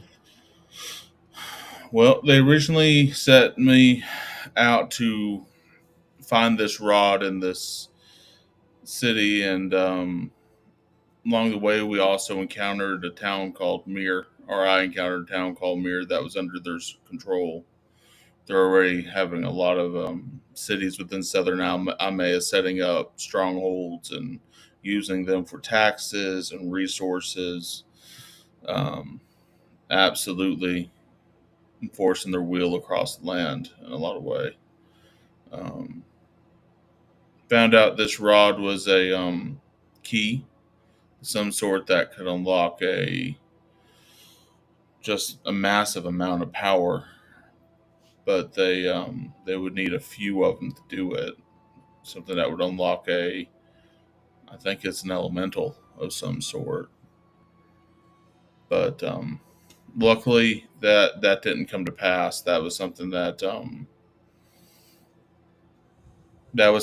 just didn't pan out. I did get a rod, but it ended up being more of a stick. It didn't mean anything. So um, after I was stabbed, but yeah, that's sort of just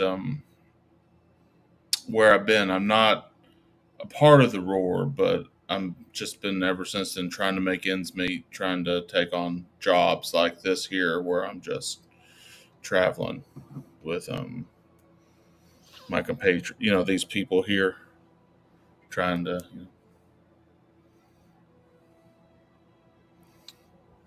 Please continue.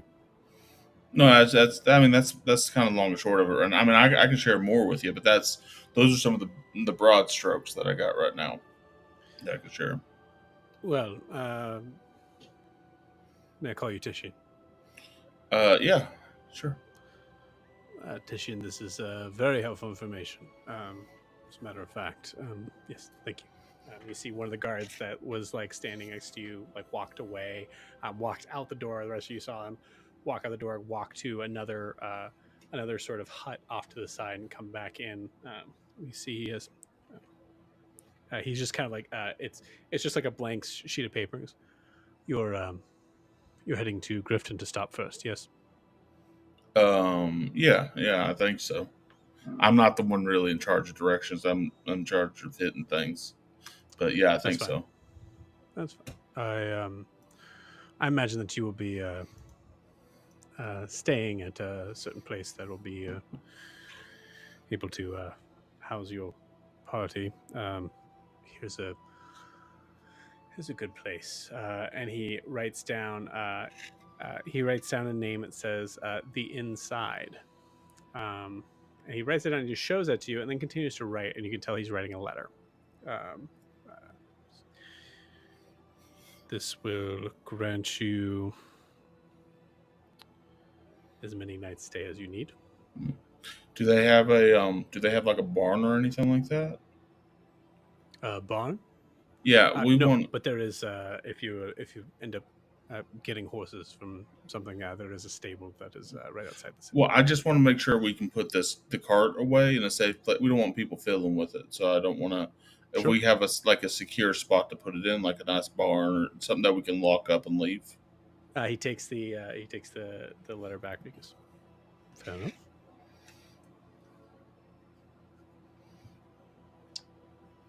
This will allow that to happen.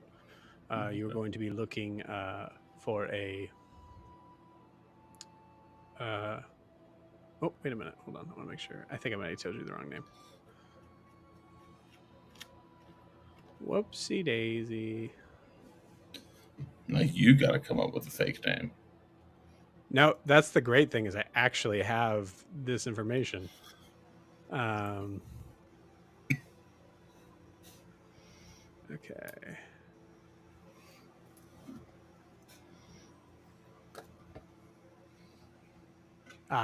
Okay, cool.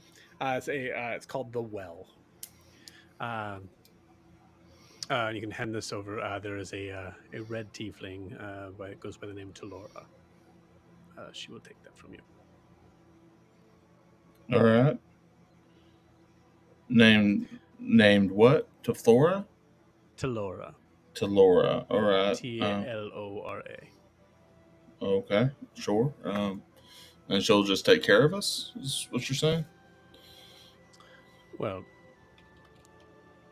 and some of that is depending on how well you play your cards, Mr. Titian. But she will certainly get you settled in. Okay. Okay. I appreciate that. I imagine that it is an odd feeling to be presenting this information to me, a stranger. Yeah. Yeah. Crap, I do have to make this up. Hold on 1 second.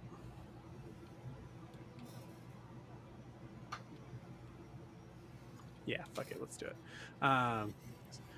My name is Captain Darrington. If you are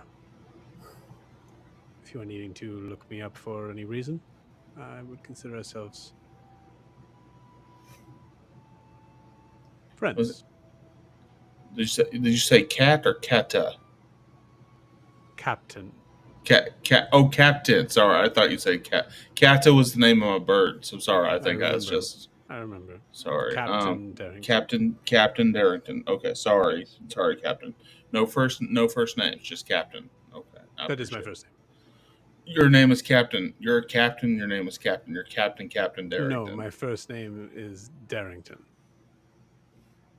Okay. I get it. Okay. That's okay. Cool. Thank you, Captain Darrington. Thank you. You've done a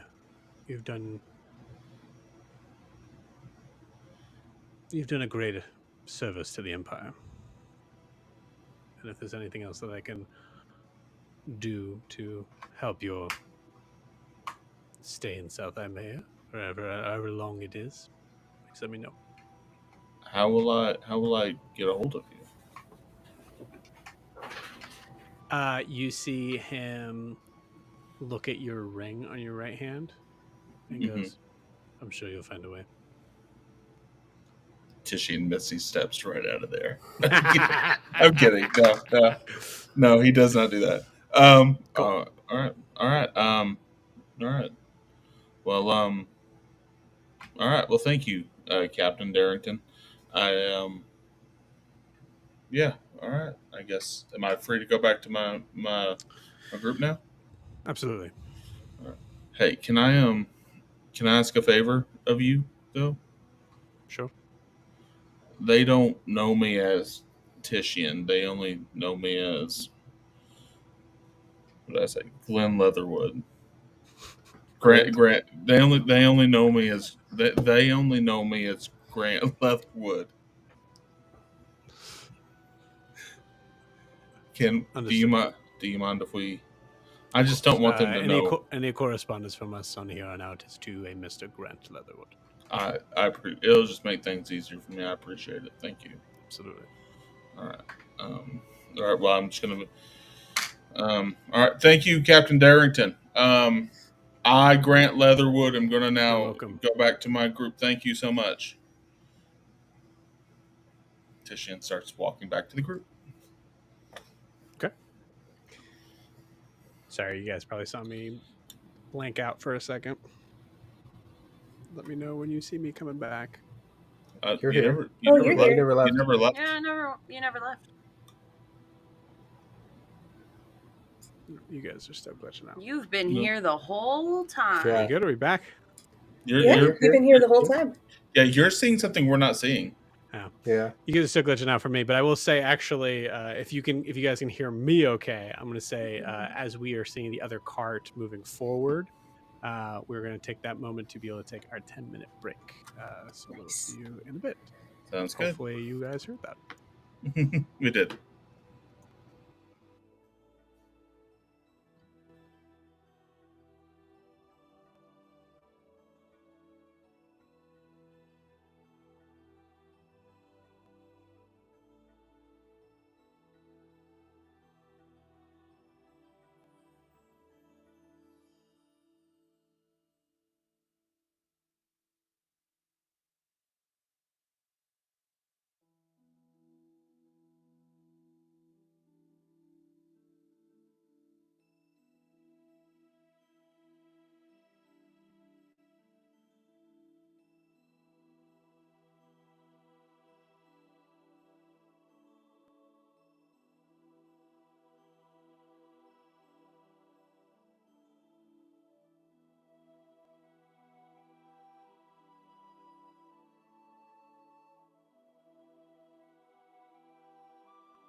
Hi. Or without Joe. Oh, Joe's There's here. Joe. Hello. Joe's right there. I'm here. Hi.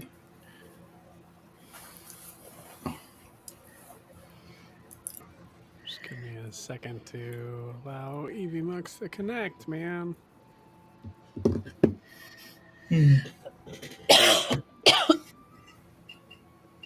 Jeez, are we on the main screen, or is it still look like the countdown for you guys? Main screen. No, the main screen. On the main screen. Okay. All right. Cool. We're gonna say as it is struggling hard right now. I'm gonna check something real quick. It's up on Twitch. I'm checking the YouTube stream now. Yeah, I'm saying it's struggling on my end. That's what I'm saying. Oh.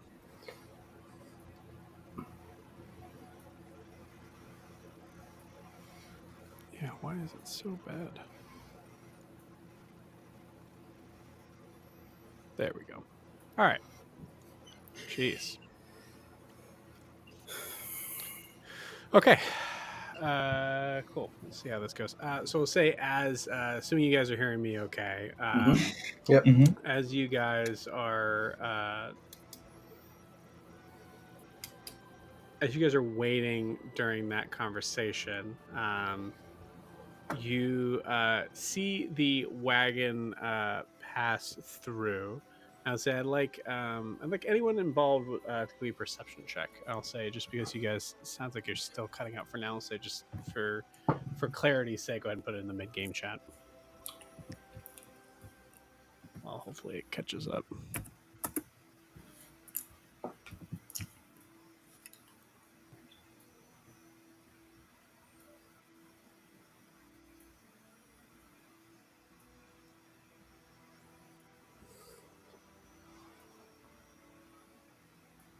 Okay.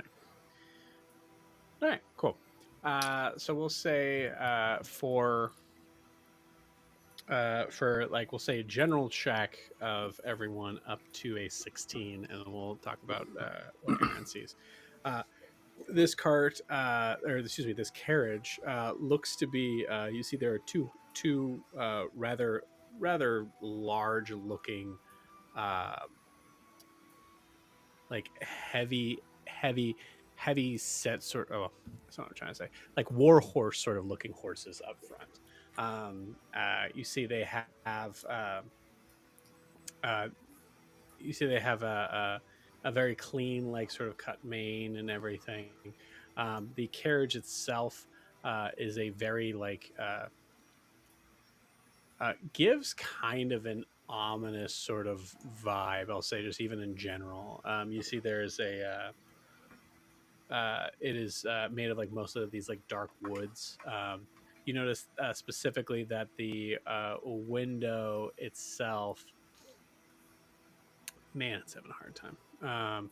The window itself is actually it's uh, you can clearly see from the outside. It is actually like padlocked shut, so that you cannot see inside at all.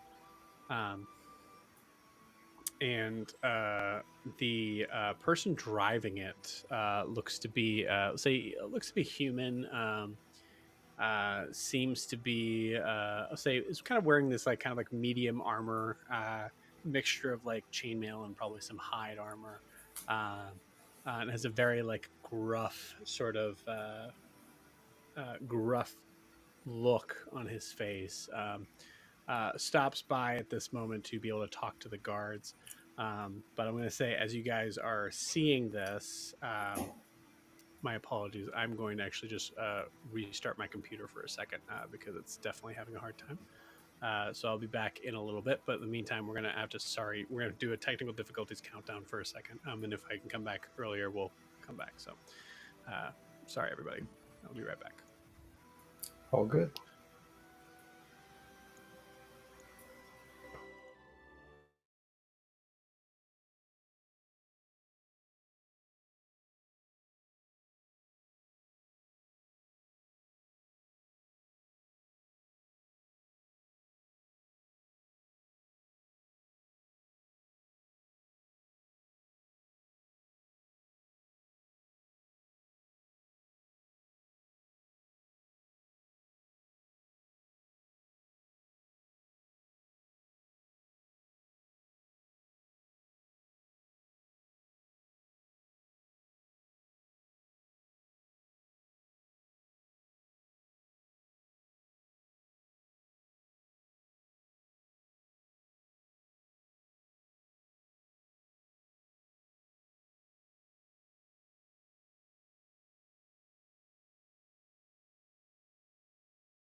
is back to normal on that. So you notice those things in the cart. The person at the head of the cart, um, and actually I'll say this too because I think they would actually use this guy. So I gotta pull him up real quick. But I'll say you see them you see this guy getting down to talk to one of the guards. Um, uh, and then I think with the dirty 20, the only thing I will say for what you notice, Aaron, is um, I think there's a level of knowing what this is based on some factors that your former party could have been involved in. This looks like this is essentially like the Imaean version of a paddy wagon. Um, Oh. this is I mean, possibly even a bounty hunter's car. Ooh. So that's what you see as I'm trying to pull up this information on this dude. You can choose to. There you are. Okay, cool. So sorry. So the only difference I will say is that I'll say as you see the human kind of like take off the like sort of partial helmet that he has, you'll see like long black hair kind of just like get rustled out. You'll see he has like kind of a somewhat like a thicker sort of beard right up here. Looks he's an ominous looking dude. Yeah, so you see he's getting out and talking to the guards for a second. Do you mind if I put the dog back in the cart? He gets a little startled with big things like this. Goes a little crazy. You saying this to Simon? Yeah. Yeah. Yeah. That's yes, that is fine. Okay, thank you. And I'm just gonna take Danzig back into the covered wagon. Cool. Awesome. I'll say that covered wagon is probably a little closer to the cart than where you currently are at. So, if there was another reason why you were doing that, feel free. Just quick. Yeah. Just a quick. Just checking in on how long I have till polymorph, or did I need to recast it again? So we'll say with that was an extra 5 minutes. I'll say you're right now at 20 minutes. 20 minutes. Okay. So we have 10 minutes left, right? Mm-hmm. Mm-hmm. And this is while Tishian's still being talked to, right? Yeah, so I'll say honestly, like right now it's gonna be 17 minutes. Once Tishian gets out, it'll be 20 minutes. Is that 20 minutes total time? Because like disguise self is good for an hour. No, you have 10 minutes left before that goes out. Oh, okay, I misunderstood. Yeah. Okay, cool, That's okay. cool. Sorry. So he said just to dot my T, so to speak. We said you started it halfway before getting to the place. Now, okay, right? I got it. Okay.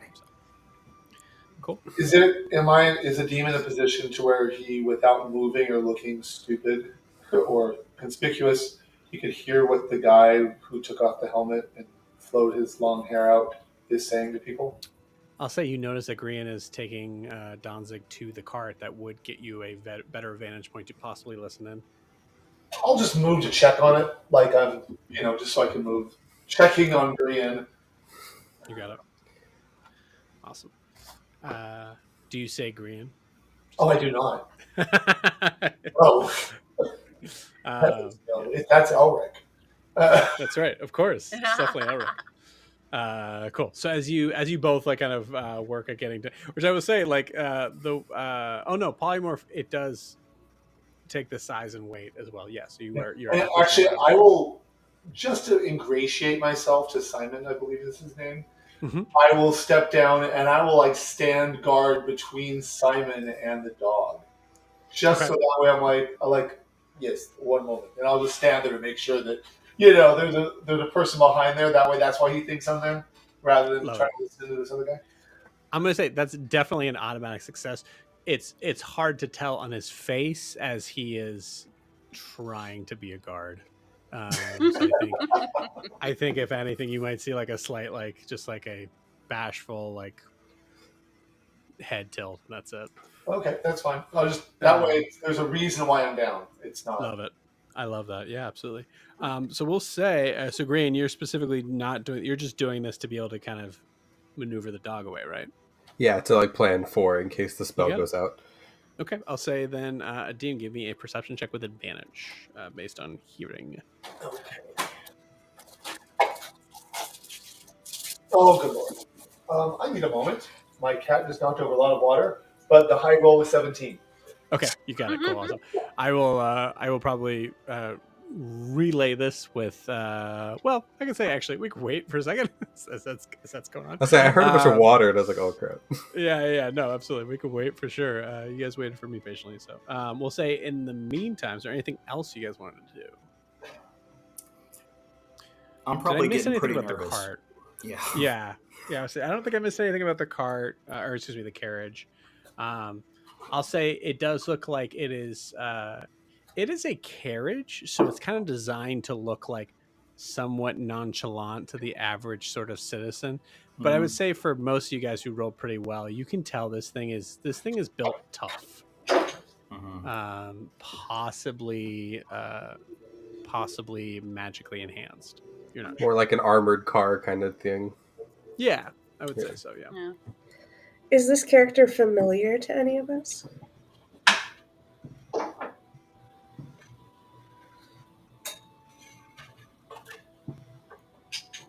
haven't decided yet. Okay. I'm sorry. Wait, just from the information that because I think no. This character is not familiar with you.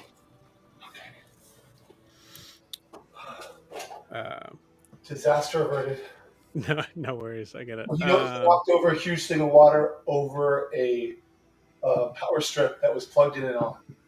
Of course. That's why I'm like, I just ran. I'm like, wait, let's not blow out the fuse for the house. Yeah, okay, absolutely. Cool. So we'll say no. You're totally fine. So I'll say in the conversation you hear a big sort of darker kind of gruff voice start the conversation with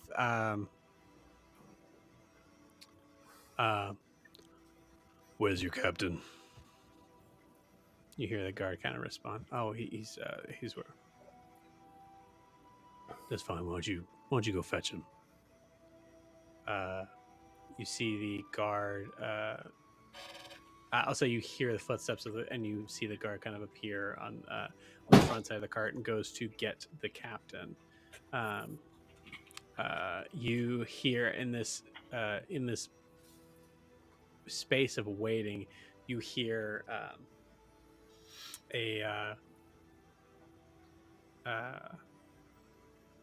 you hear him just essentially like kind of like swearing to himself. And we'll say in this moment, Tishian reappears, or excuse me, Leatherwood reappears. I even have my Discord. Yes. So as you guys are dealing with that information, I would say, Adim, you could probably stay there in an idea that you're like trying to just keep the dog on the cart.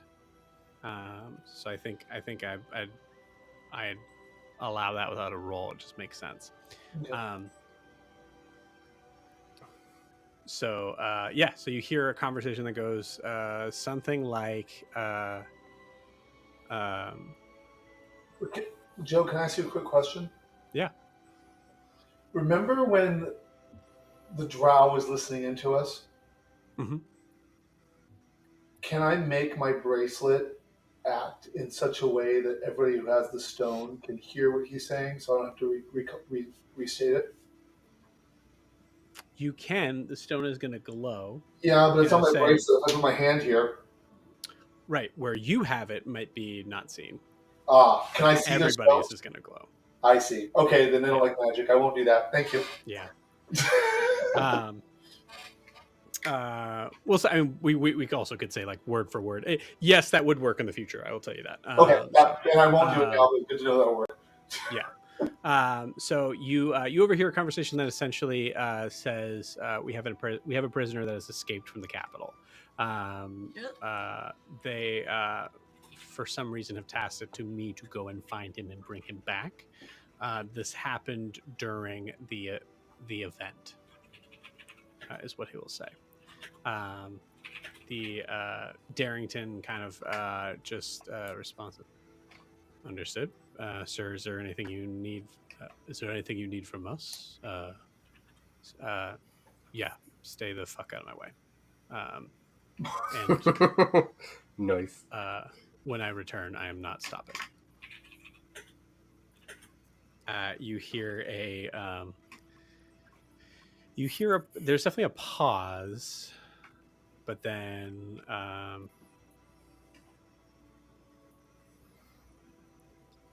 I think Darrington says, well, I'd have to confer with my superiors on that. And to which he'll respond, I'm your fucking superior. And I told you when I'm coming back, I am not stopping. And you hear Darrington just say, understood. And you see him just get back on his carriage and then head out. Does Darrington ever say a title or a name? Like, yes, Captain, yes, sir, yes, Bob, yes, Mike? That's a good question. I will say, 1 second. And I'm just wondering, because if it's a title, does he say it with military reverence? Like he's saying it like it's something he would do out of course because he's in the military for this place, or is it more of like a derision type? Like just kind of get something from. Yeah, because I think because you're hearing this conversation, so you're not really sure what. No, that's not helpful.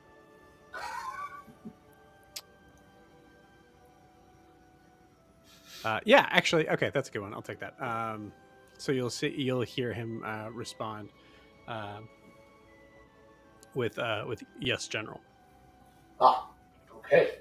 The general. But that's only after a pause. And I will say, yeah, I say that that's only after a pause. But I think you can just kind of get the feeling on that is that he had to kind of flash that badge. Okay. And I won't react clearly. I'll just watch for the dog. Yeah, I love it. You see the carriage kind of rolls by, and you see the captain kind of just like watch it go and just kind of let out a small sigh. Just, well, you were all free to go. Apologies for holding you up. They're good. I nod and go back to the gnome teaching me how to drive a cart. Love it. Awesome. Yeah, so say it's been 20 minutes. I will say, at this point, I will say, Darrington does say, like, are there anything I can help with as far as any questions or what have you? Basically, then you're fully aware of, like, it's going to take you 10 minutes to be able to get out of this, to get here out of the way, like, in time. And I think you notice the same, because both of you have been trying to clock that. Yeah. Yeah, I would have done the subtle, like, Fezwick, do you happen to have the time? We seem to be about 7 minutes behind schedule. Understood. Well, I won't hold you up. Good luck. You're going to want to get to Griffin before nightfall.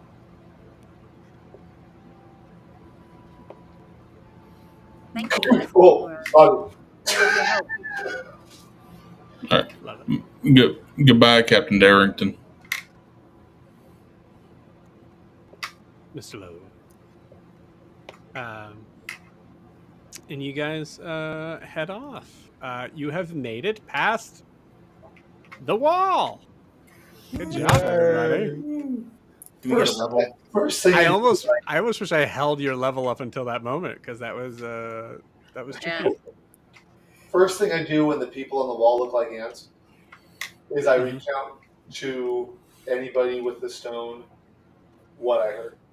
Cool. You got it. Awesome. So yeah. So you all hear that besides Aaron. who does not have a stone, or actually And Bix. maybe also Bixeldan too.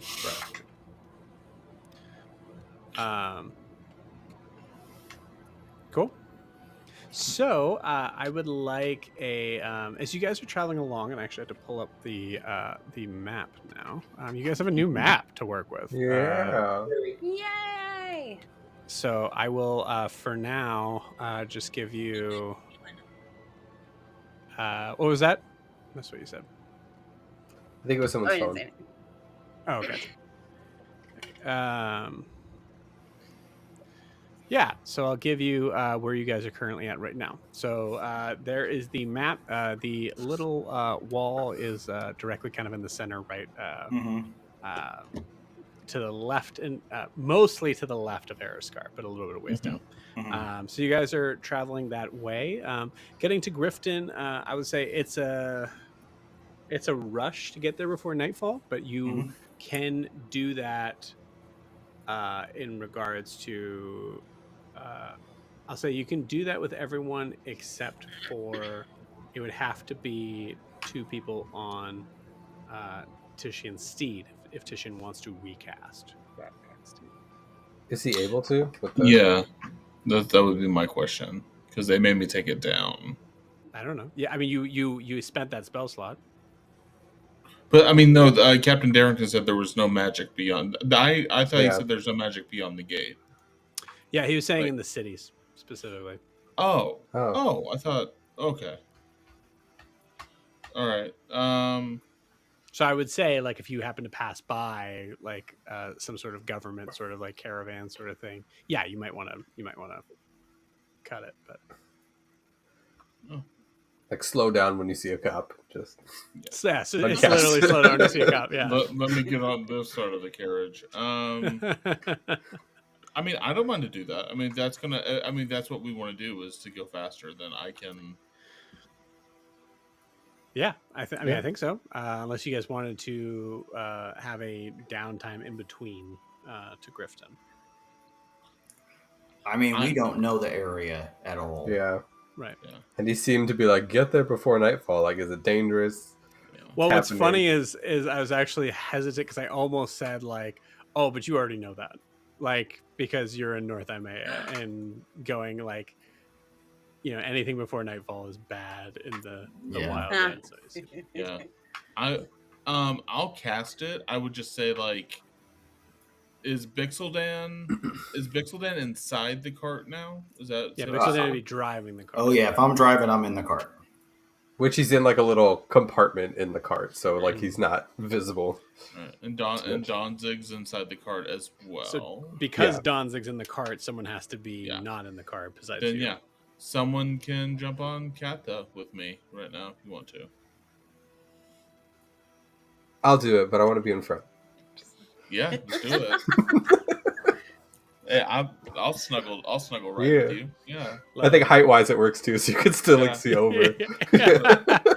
So Tishi's just unless Tishi I is think like I think you're torso. probably head to head with the cassowary. Like I think that's you have to kind of look around them. But like Tishia can still steer it.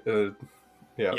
I mean, when you're riding a cassowary, they really steer themselves. They're very strong-headed creatures. Love it. And this is the Warhorse stat block, correct? Yes, Warhorse. You got it. So they got 60 feet of movement. Okay. Yeah, absolutely. I'll say that's what it takes to get there. Awesome. Remind me, Chris, I need to send you like an actual stat block for the cart. Sure. But cool. So you guys are zipping along. As you do so, I'm gonna say with disadvantage, I want perception checks from everybody. Disadvantage. 14.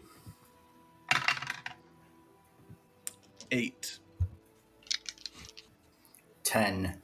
I love Jack. We can't hear you, but I love your facial reaction right now. 19 with disadvantage. Oh, okay. Ooh, wow. Okay. Nice. Awesome. At 12. Finally rolled something right with disadvantage. That's amazing. I will say with this, because it would be pretty high. We'll say that the 19 definitely gets it. I will say all of you notice that that first off, the ride's pretty nice. Like there's a road here. So there's a road that's going from what you assume to be Grifton to the wall. Also, I will say this real quick, because you flew by on the other side of the wall, but you notice on the other side of the wall there actually seems to be. It's definitely not a like city by any means. But there seems to be a small area of like a collection of what you would, if you were to stop by on that, you would see that it's essentially like a marketplace. It's the airport tourist like Duty spot. free. Yeah. There's a lot of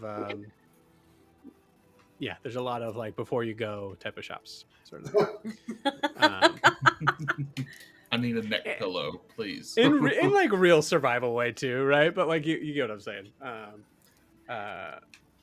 So you notice that the other side, I'll say, is like maybe a couple of you like kind of like turn back around, looks much nicer, much nicer. You see shops that are extended from like all the way down till probably about maybe, which is another reason why like that 10 minutes was like perfect, because I'd say you just passed by like one of the shops when there's like and there's like a the Cerberus just gets a little bit bigger, still considered a medium creature, but and Basal Dan just immediately turns into a goblin. So as you guys are racing to Grifton, you notice that even though the road itself is actually pretty clear and clean, and something that most of you haven't experienced before, you also notice that there are various sets of what look to be like odd indentations in the earth. That I think for some of you kind of just chalk up to like, oh, okay, cool. Imaea's like ground structure must be a little bit weird or whatever. Adim, you recognize those marks.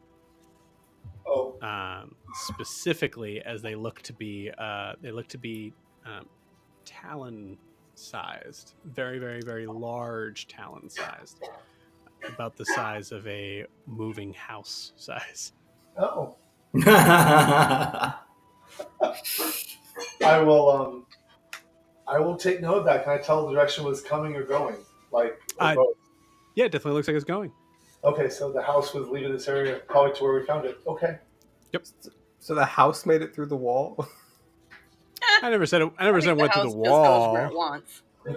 It may just jump over the damn thing. But I would say the house was no match. I mean, like, the wall is no match for that house. That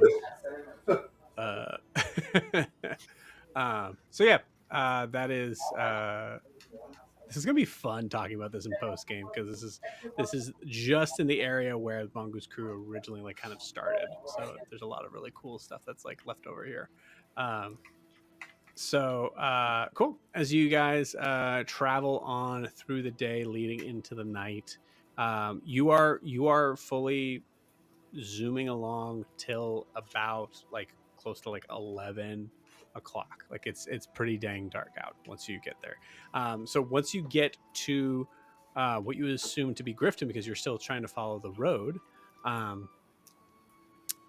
the first thing you see, and I'm going to send you guys the map of Grifton, which if I call, I had to restart my computer, so I had to pull it up again. 1 second. But I will say, as that's happening, the first thing you notice is what looks to be a large stable near the road. Can I, as we're nearing Grifton, there's something I want to do on the road before we get in Grifton, if that's Sure. okay, Joe. The note that Captain Darrington gave to Tishian, Mm-hmm. is it possible to open it and read what it says? Yeah, he didn't. He didn't like, seal it or anything like that? No. I would say it says essentially it says an important informant for the king. Please give this man anything he needs. Okay. Ooh. I think Tishian would, as Grian's like as he's sort of like hugging Grian to like drive, he will just be like, "Hey, Grian, do you mind holding the reins for a little bit?" And he'll Yeah, literally no pull the problem. note back and like have it against Grian's back, reading it, Love it. and then he'll put it back away to like hopefully in a way that Grian won't notice. Okay, cool. Yeah, I think I would like actually while I'm just desperately trying to find this freaking map again. I honestly really want to know what's going through Tishian's mind right now. Yeah. I think Tishian is he's a little conflicted in a way that like he does not care about, you know, if anything he's excited the possibility of having another ally against the roar, but he's Okay. also concerned about jumping into service or into any sort of like collaboration with another entity that he knows nothing about. Like he doesn't know if they're good. He's only been told propaganda his whole life about them, I'm assuming. So Right. it's an instance of like, how do I know I can trust them and that they're not just using me? Like, you know, the last time we sort of trusted somebody, like they ended up pushing someone off a cliff and killing a friend. So it's a little bit like, you know, it's a very hesitant moment for Titian. Like he's doing this because he's figuring like there's nothing I can do in the moment and I got to keep going. So he's going to keep doing that, but he's going to stay guarded for sure as he continues to interact with these people. You got it. Cool. Awesome. This is yeah, I think one of the interesting things that I just put it in handouts for you guys, um, uh, and I will label it this week. I have no idea why I didn't have it labeled. Um,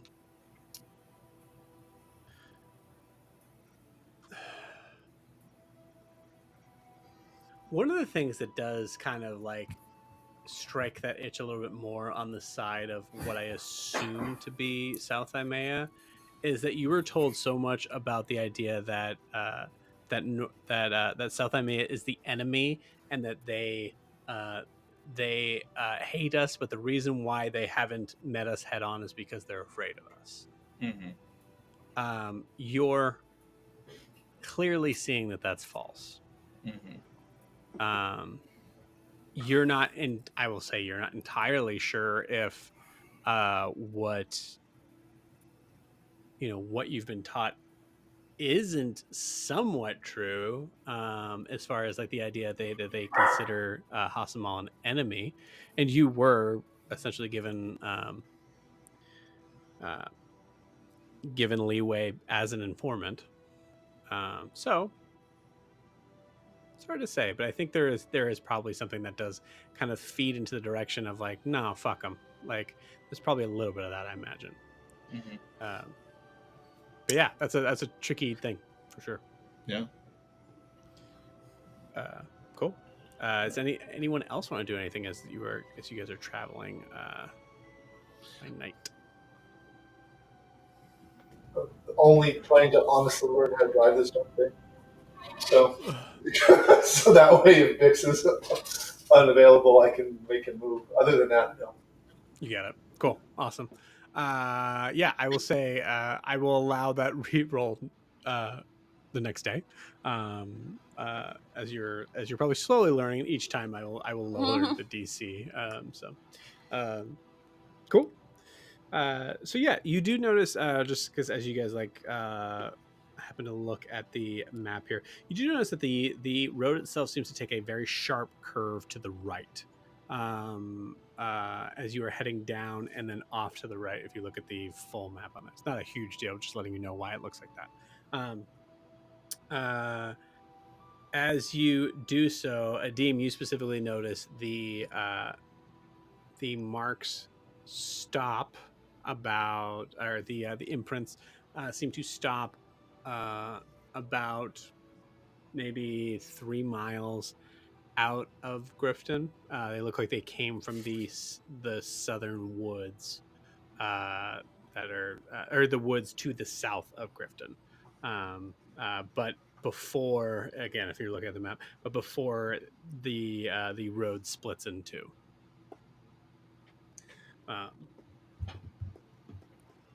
Yeah.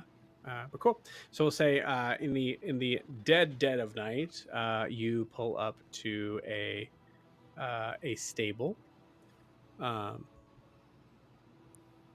And is there anything we want to do in prep for Grifton particularly? Disguise self. Cool. You got it. I think Same idea. You're Fezwick.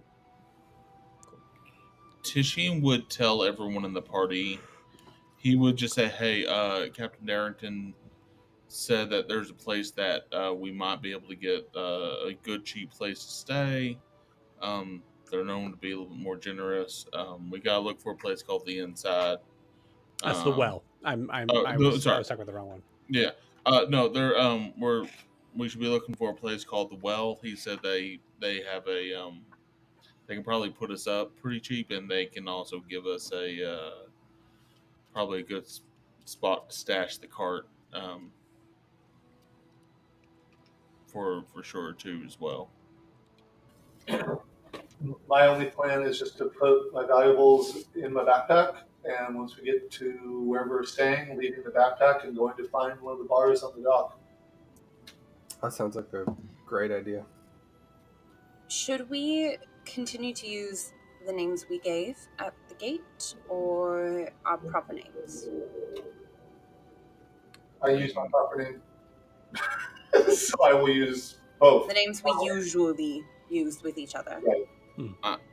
I mean, I'd say we'd probably assume that Captain Darrington probably has ears in a lot of places. I would probably stick with the names just in case. Like, we should probably stick with the names that we used. Agreed. Especially if he knows the person at this inn.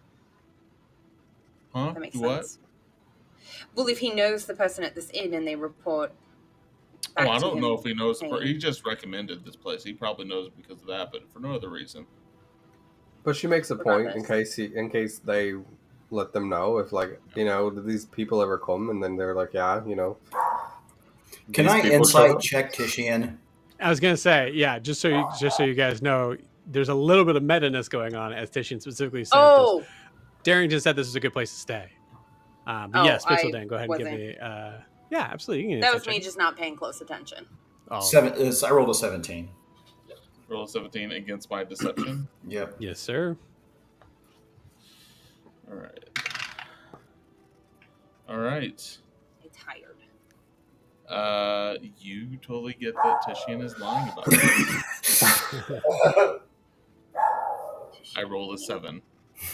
So I think Oh, buddy. I mean you would I mean I would interpret that as like you see that Tishian, you know that Tishian is not being forthright and he's lying about this in some way, shape, or form. Okay. Mhm. Oh, I'm going to hold the cards to my chest right now. But Cool.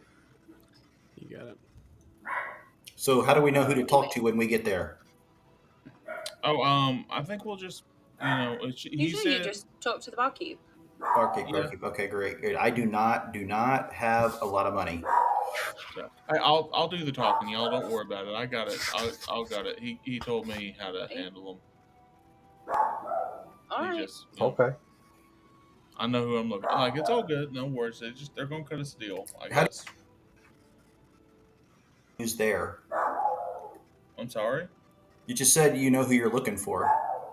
He just gave me a name of like a friend of his that he said takes pity on weary travelers. Okay. He said something about like they really like dogs and Leonin, so like he said that would be a knockout for sure. Okay. Chris, I'm sorry, man. I gotta mute you. I think the dog is on your end. I The believe. dog is wigging out. Actually, yeah. So if you don't mind doing that, that way you can jump in when you want to talk. Cool. So it is not hard to find the well. The well is actually very close to. Again, I promise I will label this map. The well is actually very close to you see a large building. It's very hard to see anything right now. Like even if you like lit a torch, it's still like dim light and all that stuff. So you see there's a large building immediately to your right. Do you want to stable the cash word? Yes, if possible. But I would Cool. like to stable it with, like, I would love to stable it with the cart and everything else. Oh, okay. You specifically asked to have it close by. That's why he wrote in that because Oh, he's mentioned the stable to you. yeah. I want it stabled. I want a private stable for us and the carts.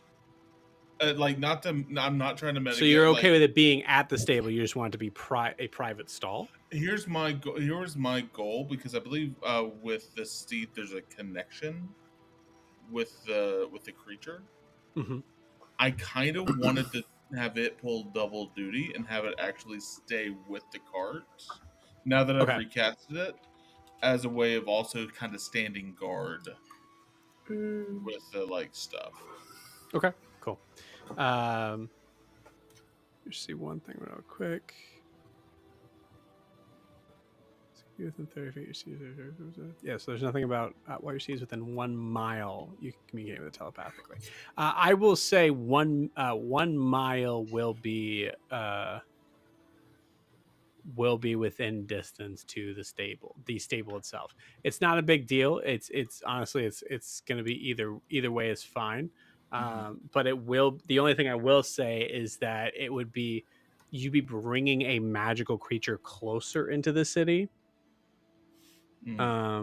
If you were to bring it into like in closer to the well, as the well is a little bit further into the city, not by much, but a little bit, and definitely by more traffic. I think, having read the letter, I'll risk it. Okay, you got it. Yeah. Cool. Love that. Cool. So you go right by the stable. You notice there is a very large building to your right that seems to be closed, as most things most likely will be at this time. But you hear the sound of I can never say this word. Is it raucous? Ruckus? R-A-U-C-O-U-S? Raucous. Raucous laughter and merriment. I would say it kind of can just barely probably hit your ears, even coming from the stable.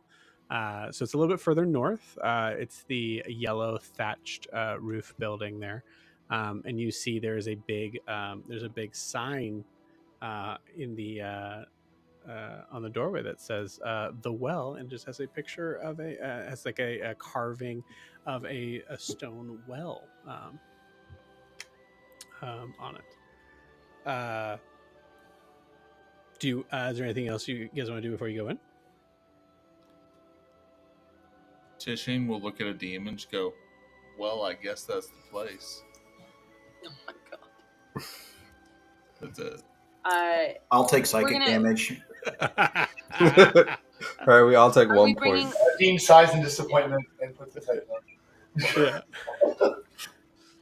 Are we bringing Donsig into the well with us and keeping him in the room?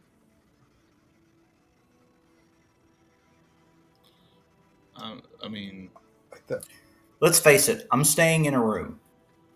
Once I can get in a room, I'm staying there as long as I can. I can't keep this up all the time. And if you need me to stay with the dog, I can stay with the dog. But if I don't have to be out, I don't know if I should be out. I can't disguise Donsig for very long. I mean, there is a bit of a, like, if we had to disguise both, like, the fact that you both have an hour out, then back in is, I mean, I can do it periodically, but I can't afford to be out all the time. Right. And we'll have to walk Donsig. I mean, he needs to get out and walk. I think if we bring him up to the room, I mean, just make sure he's disguised going up. So I will say, I can do that. Rian, you've seen a lot of towns, cities, what have you. Go ahead and roll me a perception check. I'm sorry. I'm going to make it be a religion check because it's cultural. it's a 9. A 9? Okay, cool. With a 9, what you notice about this place is that it looks to be It looks to be a crossover from a farming sort of type of town like Mir to a sort of city like area like Eriskar. It's kind of a crossover of both. One thing that I don't think I don't think the characters know, but Grifton is a fairly new city. I think we talked about that last week. Yeah, I don't remember who or why. Oh, I think Adim like overheard that. That was the comment on that. But yeah.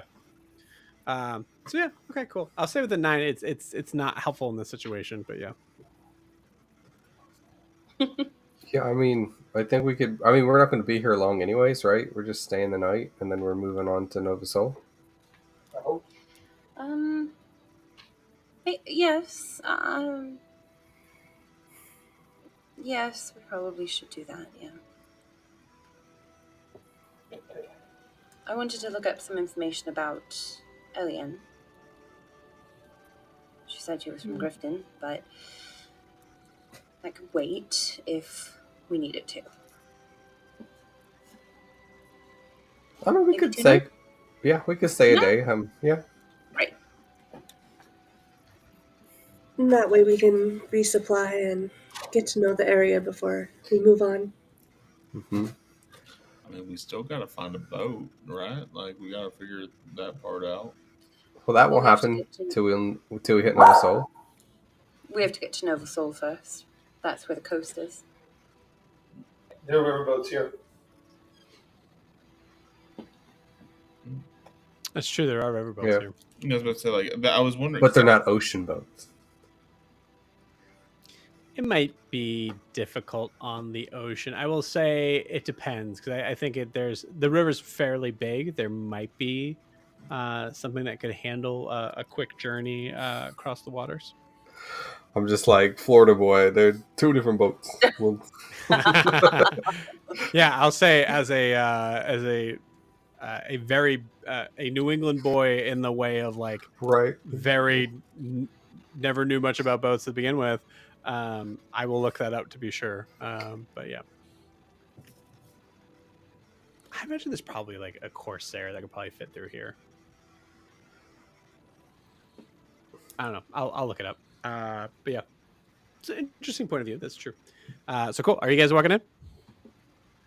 Yeah. I'll walk in. Got it. I'm gonna polymorph the dog first, and then we'll walk in. Mm-hmm. We need a range room, so I'm just politician. You got it. Cool. All right. You guys walk in. You hear the sound of, I'll say, noise that is actually much louder than this. Sorry, I will get a busier tavern next time. But you hear a very warm and inviting sort of sound, albeit not quiet. You hear those sort of sounds of like clinking glasses. You look around. There is a ton of people in here. I'd say you see there's a significant amount of dwarves here. You notice that most of them kind of keep to themselves, sort of off in the corner. You see that there is there's a couple of humans here, some half elves, and definitely I'd say 3 or 4 halflings in here. It's also a very big bar.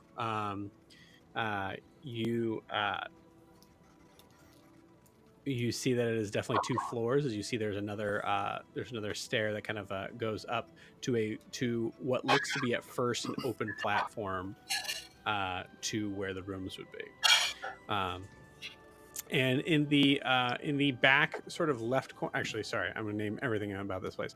In the back left corner, you can see a bar where you do see, in fact, a red tiefling female woman cleaning a glass and laughing along with what you assume to be the regulars.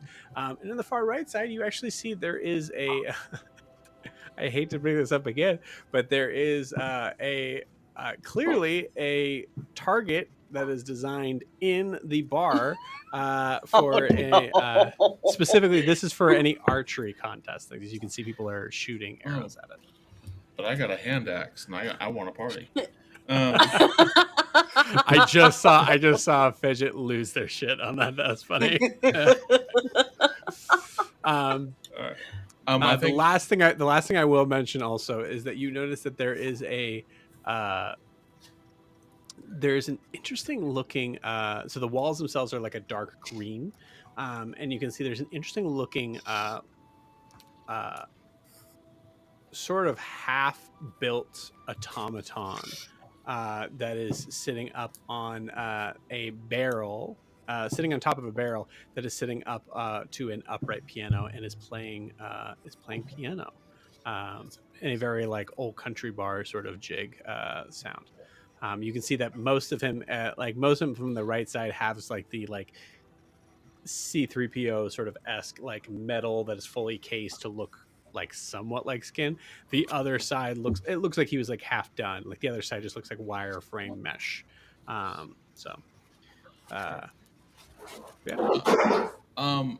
Hey, guy, I'll go get it. Why don't you go get us a table, and I'll go get us some drinks, y'all.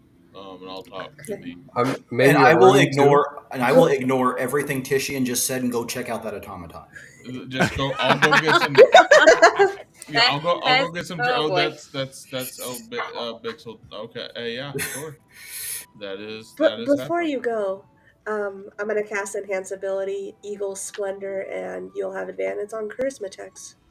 Love it. Oh, that's mighty. Thank you very much. I appreciate that. Of course. All right. All right. Tishian will be. He'll just walk up to the bar. Cool.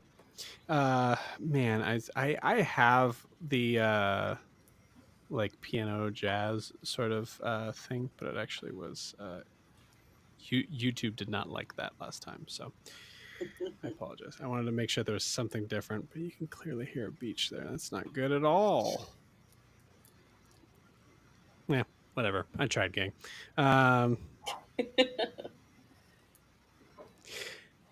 Give something at least a little bit peaceful. Why is that not turning down? I can't actually hear it. Yeah. Oh, you can't? Either. No. I can hear it. It's really quiet. Okay. It must be coming through on a couple different ends. So we'll say, for now, we're going to take it out. Sorry, gang. So we'll, as you guys are, I'll keep the tavern ambience at least. So yeah. So as you say, Vixeldan, run up to the automaton. Do you guys like grab a table and then Tishian goes to back to talk to Talora? Yeah. Yeah. Cool. Yeah. I'd like to. Is there like? And I apologize if you mentioned this already. I was writing stuff down. No. Is there like entertainment, like a singer or something happening? There's just the automaton at the bar. I'll say, stick around long enough, you probably hear someone singing, but fully just from the audience and Okay. not well. Then I will want to get a close table to. There's no like stage area or like central performing area.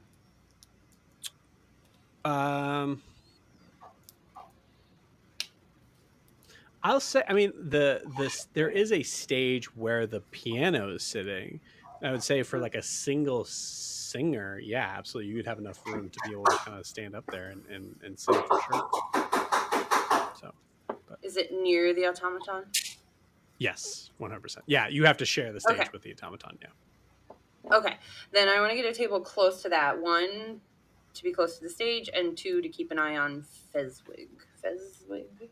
You got it. Cool. So we'll start with Tishian.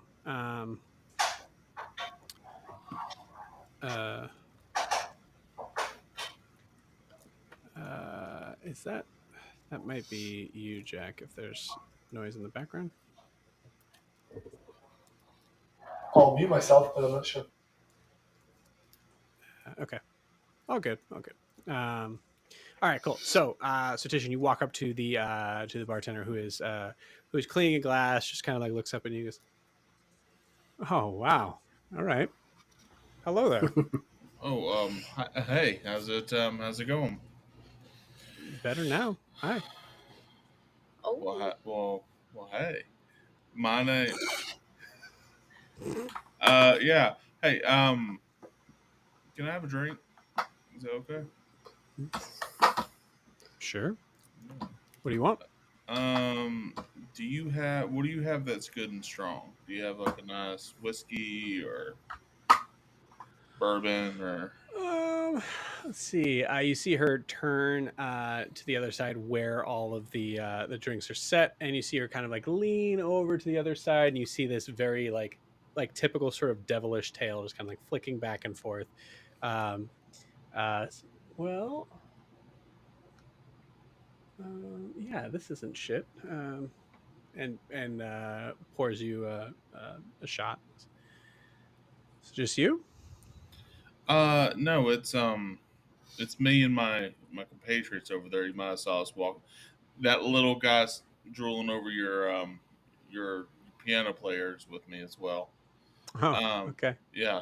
Hey, my name's Grant Leatherwood. Um, Really?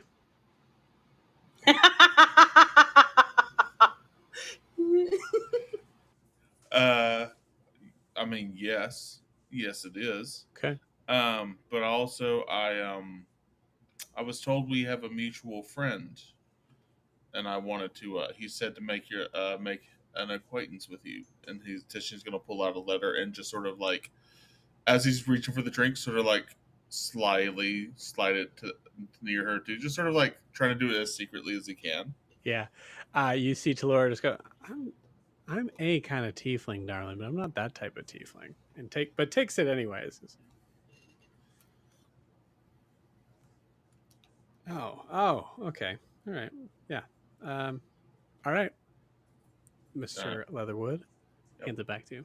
yep, thank you very much. I'm just gonna Yep. fold that and put it in my blouse. Yeah. It's a good thing you just told me that because I was going to ask you to probably just get rid of your pet. Oh, you mean the dog? The dog Donzigo? Yeah, no, No, I'm that's talking about your pet, and points over to the very elderly looking gnome who is legitimately like just I think just poking at whatever Bixeldan is doing. yeah. I mean, Uh, he's harmless. He ain't gonna bother nothing or nobody. Maybe your robot a little bit, but they don't have feelings. It's okay. all right. Yeah. Um. Yeah, we're gonna be here for a little bit. Is that okay? Can we get a few rooms to put up? Listen, I know that letter is not sealed. I'm sure you know the answer to that. Yeah, absolutely. Yeah. All right. Can I get? Can I get? Hold on. All right. Now that you said it like that, let's do this damn thing. All right. Can I get a round of drinks for my friends? Mm-hmm. And can I get 3 rooms?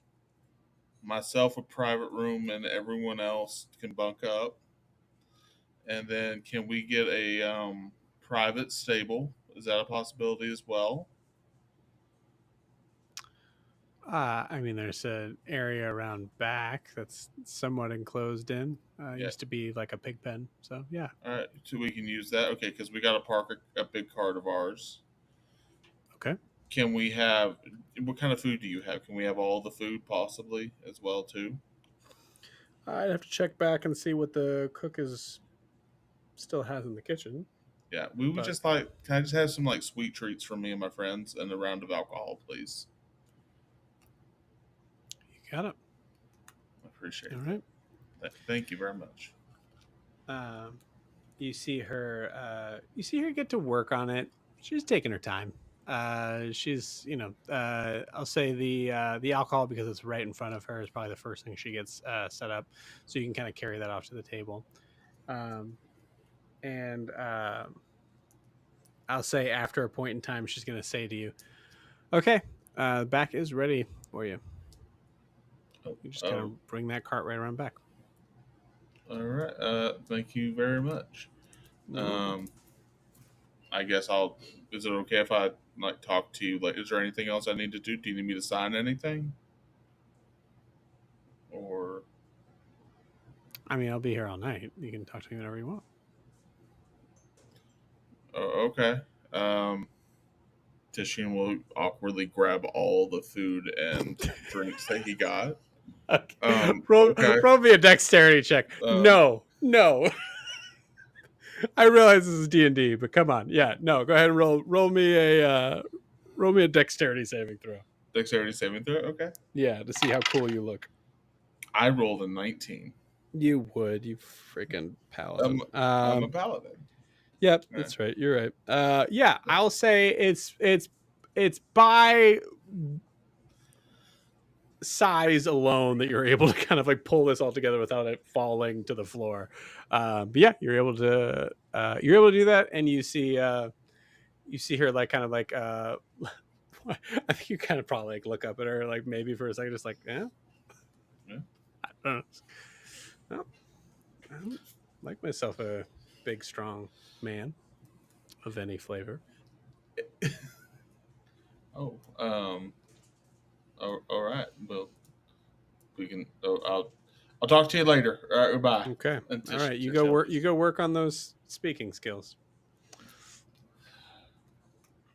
Tishine is both intimidated by this person and also like absolutely taking the first win he's had all campaign. I feel like in a way.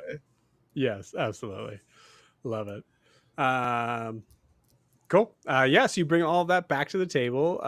We'll say, what is everybody else doing? Obviously, starting with Bixeltan. What is Bixeltan doing? Bix is probably not actually poking. He's probably observing, pulling out a journal and diagramming and drawing everything he could observe. Okay. From this. Cool. So he'll wait till the middle of the night when nobody's down here to poke. Gotcha. Yeah, Greg, give me an investigation check with advantage as I'm guiding myself as well. You got it. Can you do double advantage because there's a dog there? That just sounds. I'll say the singular advantage is because of the dog. 13. I'm not gonna find 21. 21. You got it. Yeah. With a 21, you I think after a period of time that's probably close to like maybe like 20 minutes, you are somewhat disappointed. You recognize that this is an automaton in a way of strictly saying it is 100% more machine. There's not much of a like life in this. It seems more machine than. Well, I mean, Bix would still be interested in that because his idea is to combine the two. So right. So this is amazing one way or another. Yeah. And he's going to try to remember to be cognizant of time. Yeah. I think what you notice, what I will say is what you notice is as it's playing, it doesn't seem to pay attention to what it's playing and looks over at you and gives like with the half face it has and gives like a nod to you and just continues with what it's playing. And then about 10 minutes later, you see exactly the same movement happen. Yeah. Like it's clockwork. It's like it's clockwork. Like it's clockwork. It does seem to see you. Okay. So you do notice that. Like it's not, I'll say as the night progresses, you're like experimenting like, okay, how far away do I have to be for it to see me? And I'll figure out how to liberate it later. Yeah. Love it. Awesome. Cool. What is everybody else doing?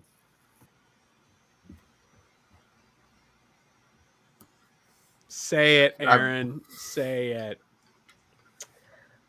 I'm gonna be looking at that archery thing very closely. Cool. Awesome. Yeah, you see there's a human archer that is seemingly like he has his hood up and he seems to be shooting on his own. There's no one else with him. There's no game right now on this. He's just practicing. He's pretty good. We'll say for someone who's only like, maybe 25 feet away, he's pretty dang close to a bullseye most of the time.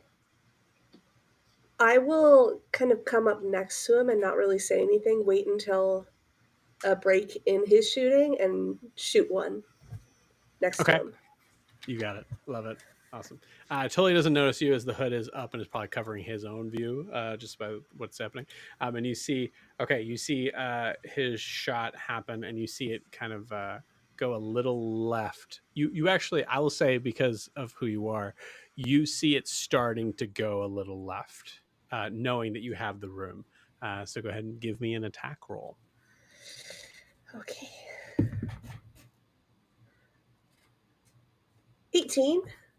18. Okay, cool. 18. You managed to get basically like the white ring right next to the bullseye. So both of you actually managed to hit. Like I will say this because you're. I'll just tell you straight up. You're much stronger than he is. You're able to have that force happen to go right at the exact same time. Sorry. I didn't know you were using this. You can. No, Sorry. no, I was. Nice shot. That was. You as well. Thanks. Is this a place for a practice or a competition or? They usually use it for games. I just I didn't really feel like going outside and hunting anything. So sorry. You can honestly. I can do it later. No, go for it. I was enjoying watching. I figured I'd join in. Oh, okay. Yeah. All right. Well, normally the game around here is best out of 5. Okay. We'll say okay, cool. So we'll run this straight through. So first roll, he rolls really well. He nails a bullseye. That one ran away. 16. 16, cool. Just outside, white circle. So DC's 20 for a bullseye. Okay. So he goes to shoot again. Seems to be I don't know what happened here, but he fully misses the target. No.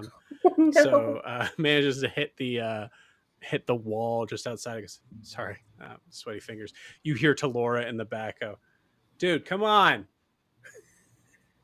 That is not okay. Don't hit the wall. Right. Sorry. Won't happen again. So your turn. Another 16. Okay, cool. White circle surrounding. So you're at this point, I would say you're in the lead because he missed one fully. Oh, okay. The next one is a 17 hit. That's an 8. An 8. Okay, cool. With an 8, you just managed to like pierce off the side of the target itself, and you see it like kind of like it does the thing where it like hits and then it kind of like falls over to the side and just kind of like droops down. It's all right. At least it's not the wall. So all right. This is his 4th shot or 5th?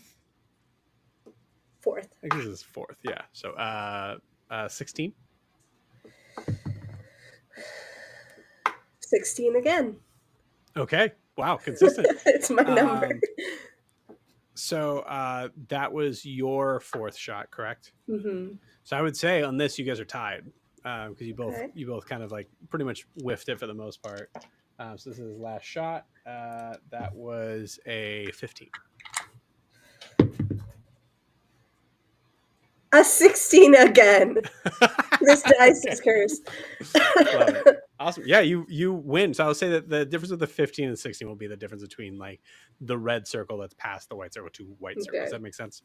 Yeah. So you beat him by this much. Wow.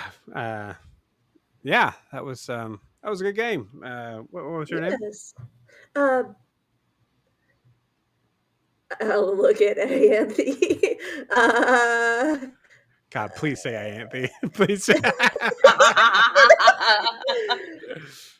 Hold on, let me roll for it because I was gonna. Okay. Yeah, Ianthe.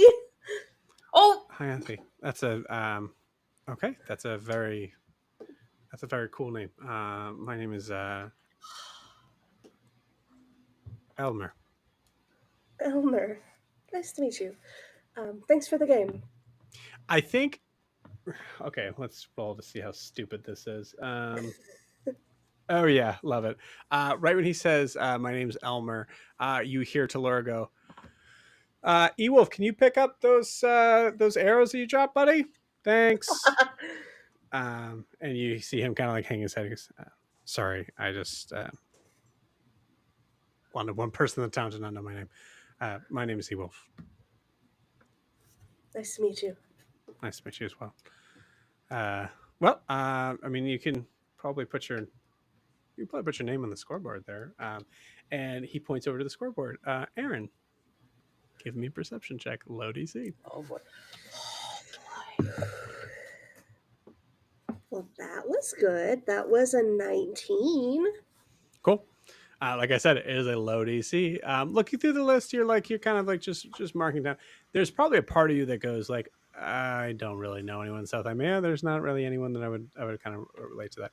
You see at the very top, at number 1, is Wilbur. Interesting. Mm-hmm. All right. As I write Ianthe on the board. Yeah, absolutely. Which I'll say, like, we'll call it like 6th place. You see, it is. You see, this is so dumb. You see, Elmer, Ewolf, Elmer, Ewolf, at like 2, 3, 4, or 5. All this guy does. Yeah, Oh yeah, absolutely. Can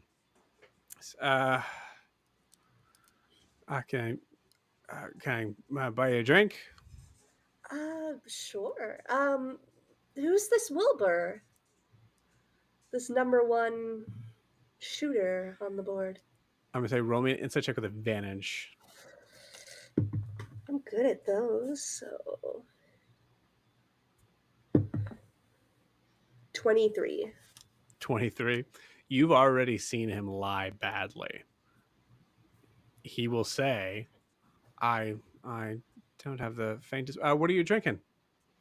You can definitely tell he knows who Wilbur is. I think I'd rather drink with my friends, at least. Sure. Yeah, absolutely. The truth. Have a nice day, though. And I'll just walk away. All right. Yeah. You see him just awkwardly, just kind of like just in a shutdown sort of space of like. He doesn't follow after you. I will say he does like just kind of turn around and just go and pick up the pieces. I am very excited for this town. Let me just tell you that straight up. But yes. Is it normal culturally in South Imaea to pause before you think what your name is? Absolutely not. Absolutely not. When I get back, I'll tell them that Wilbur's been here because I know we're looking for him. Cool. Awesome. As you guys are kind of like crying around the table with food that you really haven't seen in a long time. Like it's just the classic like bar food type of stuff. It's great. I will say, go ahead. Nothing. I was just gonna say, Adim, you mentioned that you wanted to go to the dock. So are you following them to the well, or are you just going straight to the dock? I will follow them to the well. The plan right now is to sit with them and nurse a drink. And when it seems like it's quieting down for the group and they're starting to go back to the rooms, I will then nod and say I'll be up later and go to the docks. Got it. Okay, cool. Awesome. So we'll say that you guys are there now. Yeah. Can I retcon a thing and say that I got a demon on a non-alcoholic drink because I know he doesn't drink? Yeah, absolutely. I love that. Like, I think that's true, right, Jack? You know, I only drank that first night. I haven't drank since. Yeah. So I think like if I could have just gotten him like the equivalent of a tea or something like that. Mm-hmm. Yeah, that's great. I love that. I heat it up a little bit. Actually, no, I don't. I'm in South Imaea.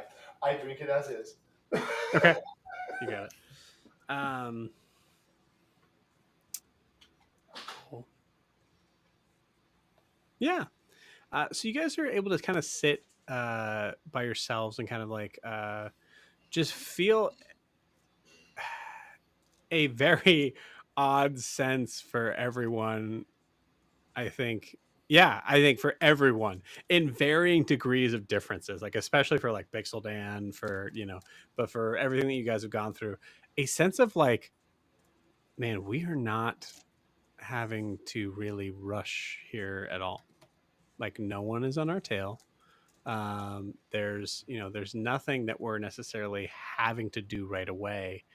There's a big sort of feeling of like just a general sort of group sigh, I think, um, in this bar. Yeah, I'll allow a little bit time for roleplay. Can I share something with y'all? Sure.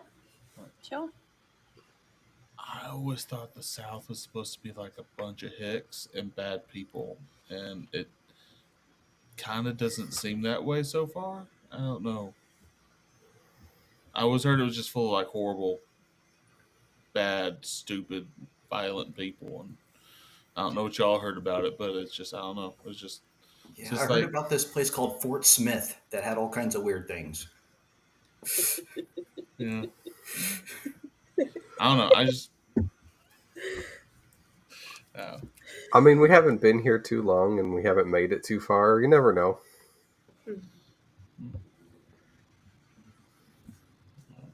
I've always wanted to come here, and I mean, I've always sort of dreamed about the bright lights of Nova Sol, but this is nice. It's unexpectedly Quaint. welcoming.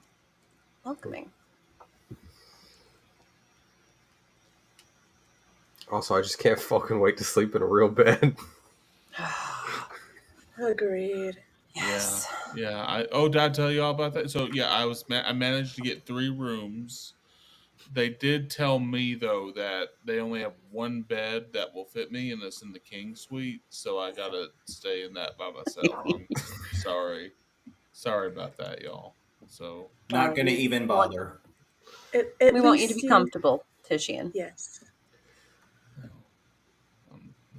I'd love to stay with y'all and bunk up. I love that, but just sometimes I'm going to be making a sacrifice of being by myself. I'm sorry about that, y'all. Well, when you miss out on the late night gossip, I don't want to hear any complaining. Listen, you won't fill me in on the morning. That's rude.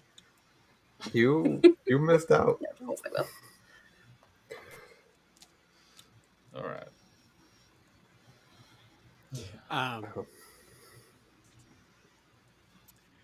I think you hear one of the dwarves just like get up on the table and starts just shouting out, "Who here has a song?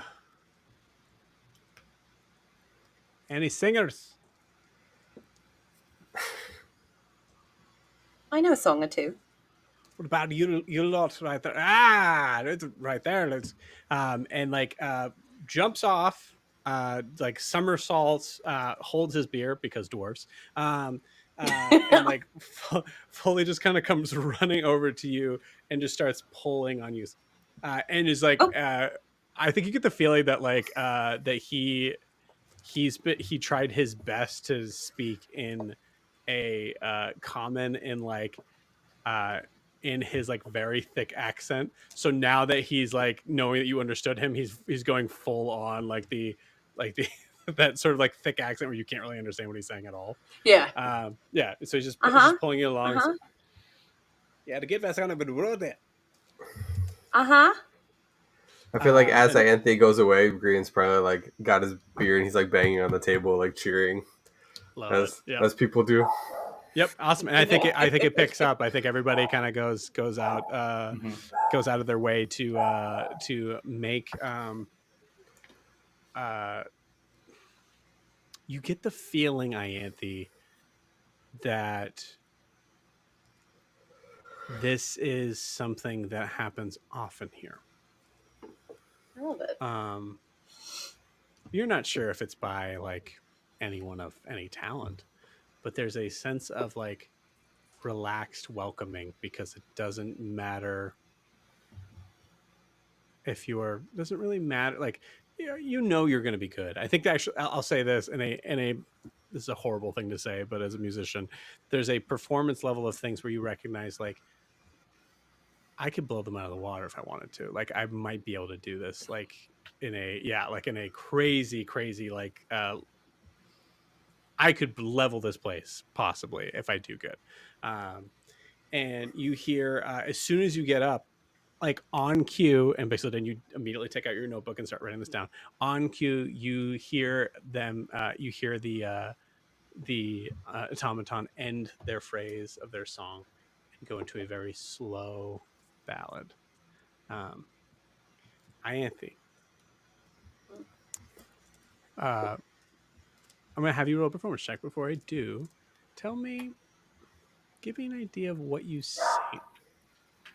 You're guided, by the way. I'm like, you got this, girl. Love it. Yeah. I'm also going to make myself glow because I think I have another charge of that. Absolutely. Let me check. Because I think there's 2. 3 times. Heck yeah. Yeah, I'm going to start glowing. I think she sings something from Celeste, something about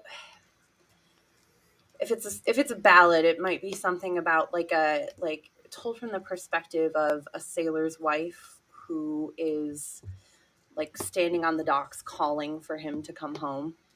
Mm. And it's a story of like, I miss you, come back to me. And it's like kind of sweet but kind of sad. Awesome.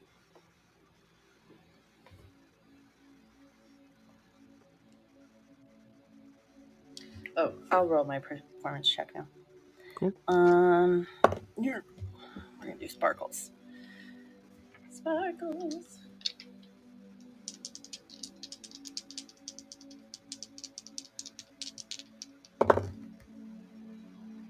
Okay. Now we're talking. A lot. 18, 26. Cool. Love it. 26. You start out in your ballad as you see the cheers fall to smiles as you see everybody seems to kind of huddle in, seems to group in a little closer together. You see especially the dwarves who are very much into their tankards at this point, seem to kind of like lean in close, and you see even like as you're kind of like you're a performer, you know what you're doing, and you're making sure that you're like not necessarily making eye contact with every room, but facing everyone in the room at a certain point. You notice that the man that Aaron was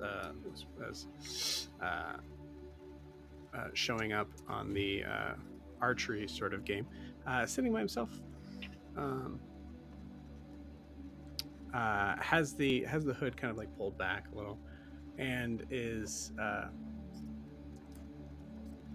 seems to be kind of lost in thought at your song. I'll say one by one, but I think it probably starts with him. You see tears in everybody's eyes. You're about like 3/4 of the way through your ballad, and you see I'll say I think everyone except for Talora. You see Talora is just kind of like has a wry smile on her face, and is continuing to kind of like clean maybe the last mug for a second time.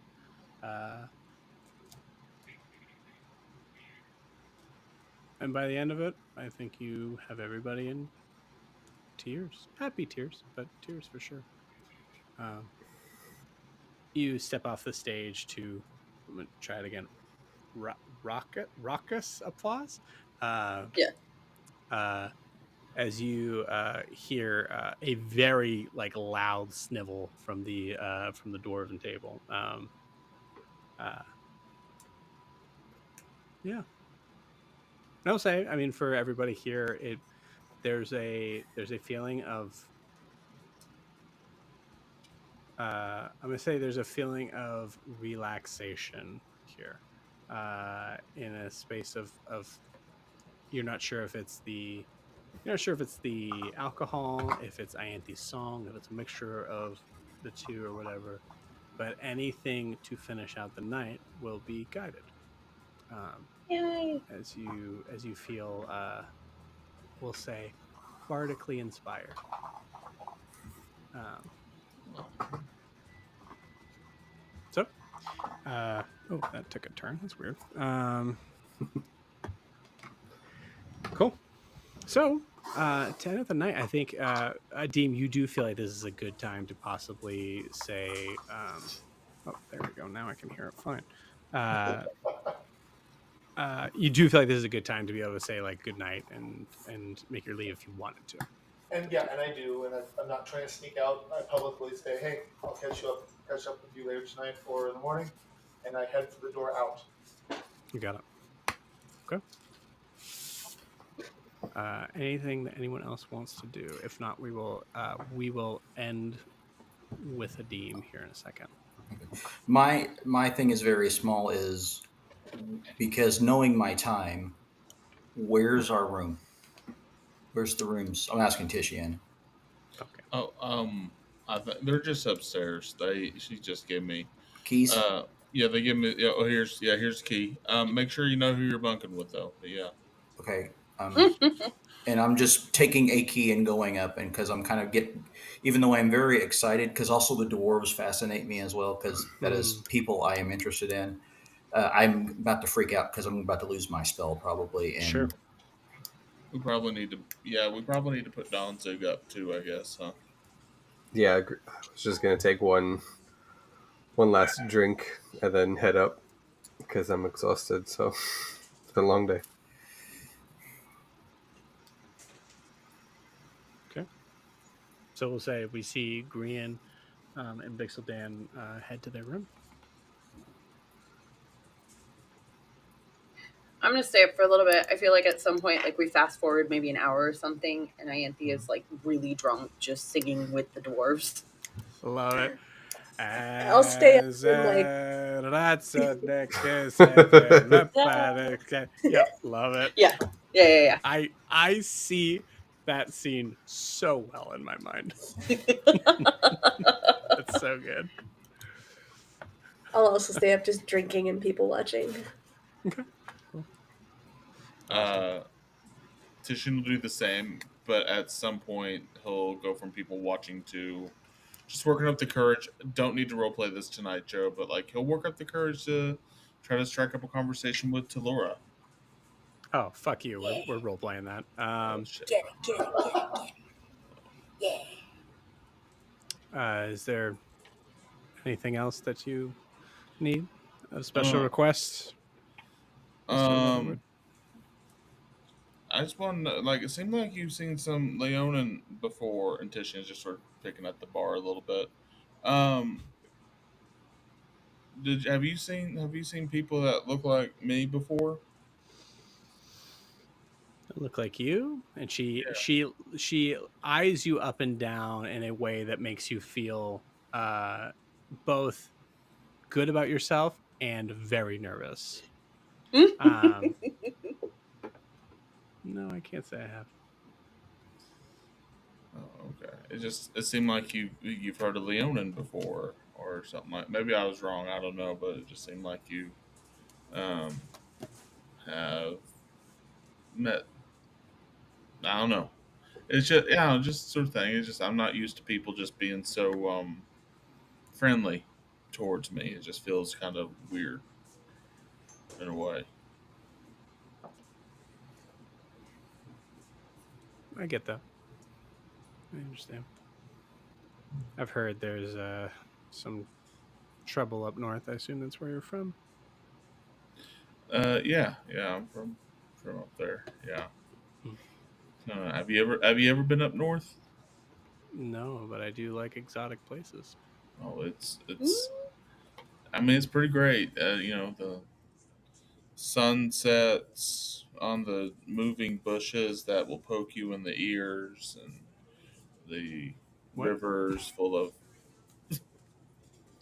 like monsters, and there's always usually a fiery peacock around the corner, and there's a lot of stuff up north that's just would absolutely dumbfound those that seem to live in a city like this. I mean, like, do y'all have any of that sort of stuff around here, like magic and? Well, we find ways to bide our time. What kind of ways do you? How do you bide your time? What do you do to spend your time? I'll tell you what. Why don't we go somewhere where you can tell me more about the exotic land you're from, and I'll tell you about where I'm from.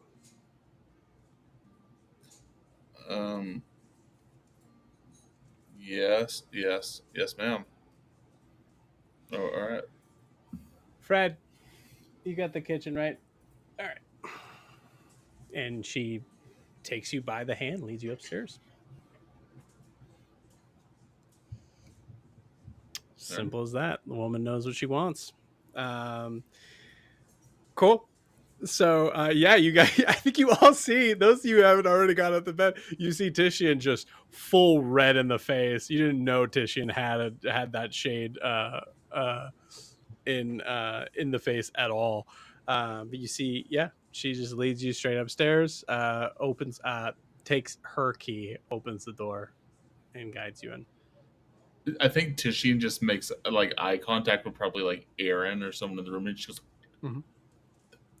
I don't like, and like he's just like, Hi, Anthony. Yeah, like you just say, like you're just like out loud. You're muted, by the way. I don't know if you know that. I know I am. Okay. I'm just like, you got it. You're gonna be great. Chelsea has been texting me the whole time throughout this whole message, by the way. I love it. I'm ridiculous. I love it. You see one of the dwarfs just kind of like grab your arm or grab your, grab something, and just go, remember, the goodness, give it against candidates. Aye? You should listen to him. That's really good advice.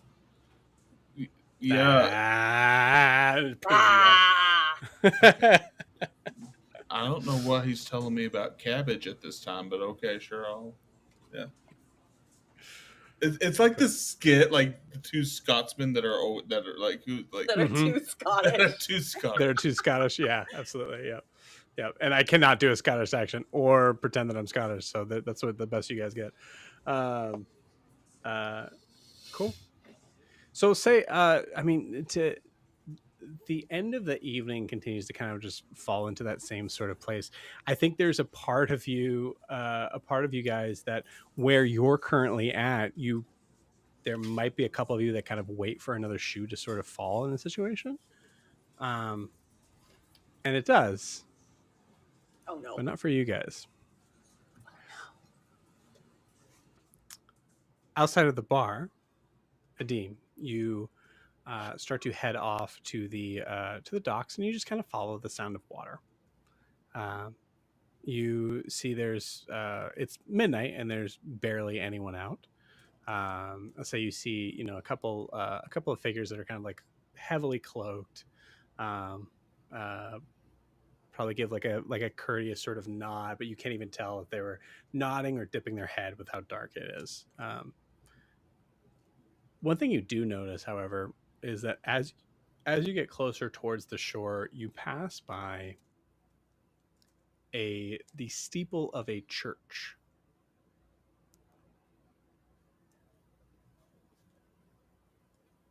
I say the steeple because, well, I'll put it this way.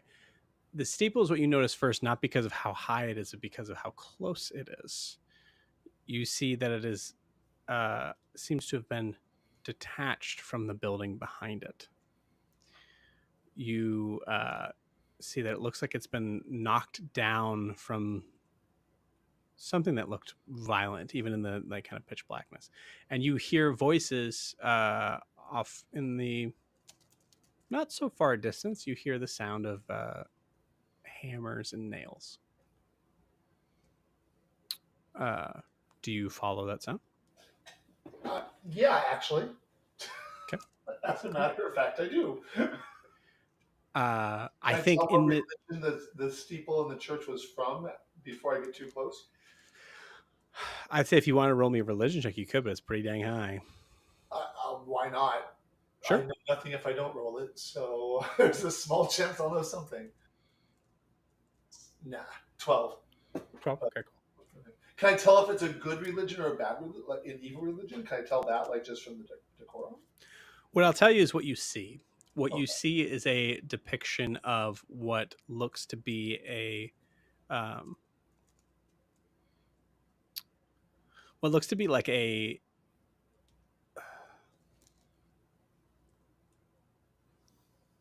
I think at first it looks to be like there's a small sort of awkward looking triangle that extends outward from one angle of the steeple.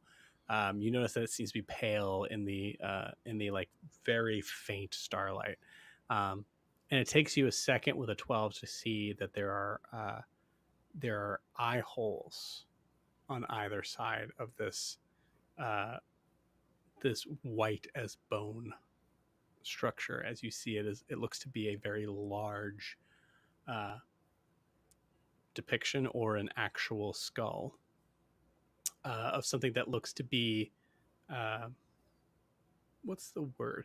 I guess I would say maybe equestrian in nature. Okay.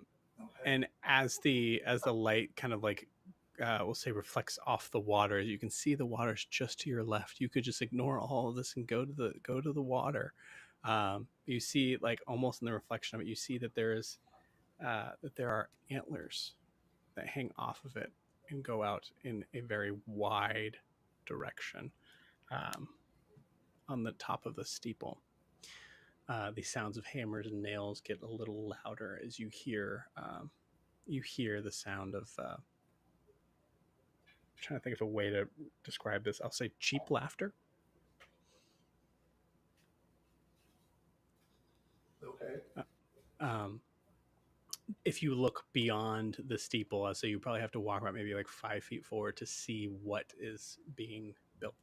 Yeah, you said cheap laughter. That made me say nope. So I'm gonna turn myself around because Cool. cheap laughter to a destroyed church. Those things combined do not make me comfortable. Love to it. be alone. Yeah. So I nod, put that in my, just check that off. Like, okay, maybe I'll check it in the daylight. And You got it. I go to a wharf bar. You got it. Sorry, had you not No. said the word cheap, Well, I'm just gonna take the camera and keep moving it while you go off, but that makes sense. Okay. So yeah, you head off towards the water, clearly saying, "The water's calling my name," Yes. and you move away from this odd depiction. The camera stays on the head of this creature that looks to have been part of the steeple of it, and moves forward in the direction of those sounds. As you see in the, again, very, very dim light, probably like a couple torches that are lit around, you see what looks to be a stage being built, and right above it you can see swinging in the firelight is an empty noose. Uh-huh. And with that, we're going to end tonight's session. All right. We'll see you guys next week.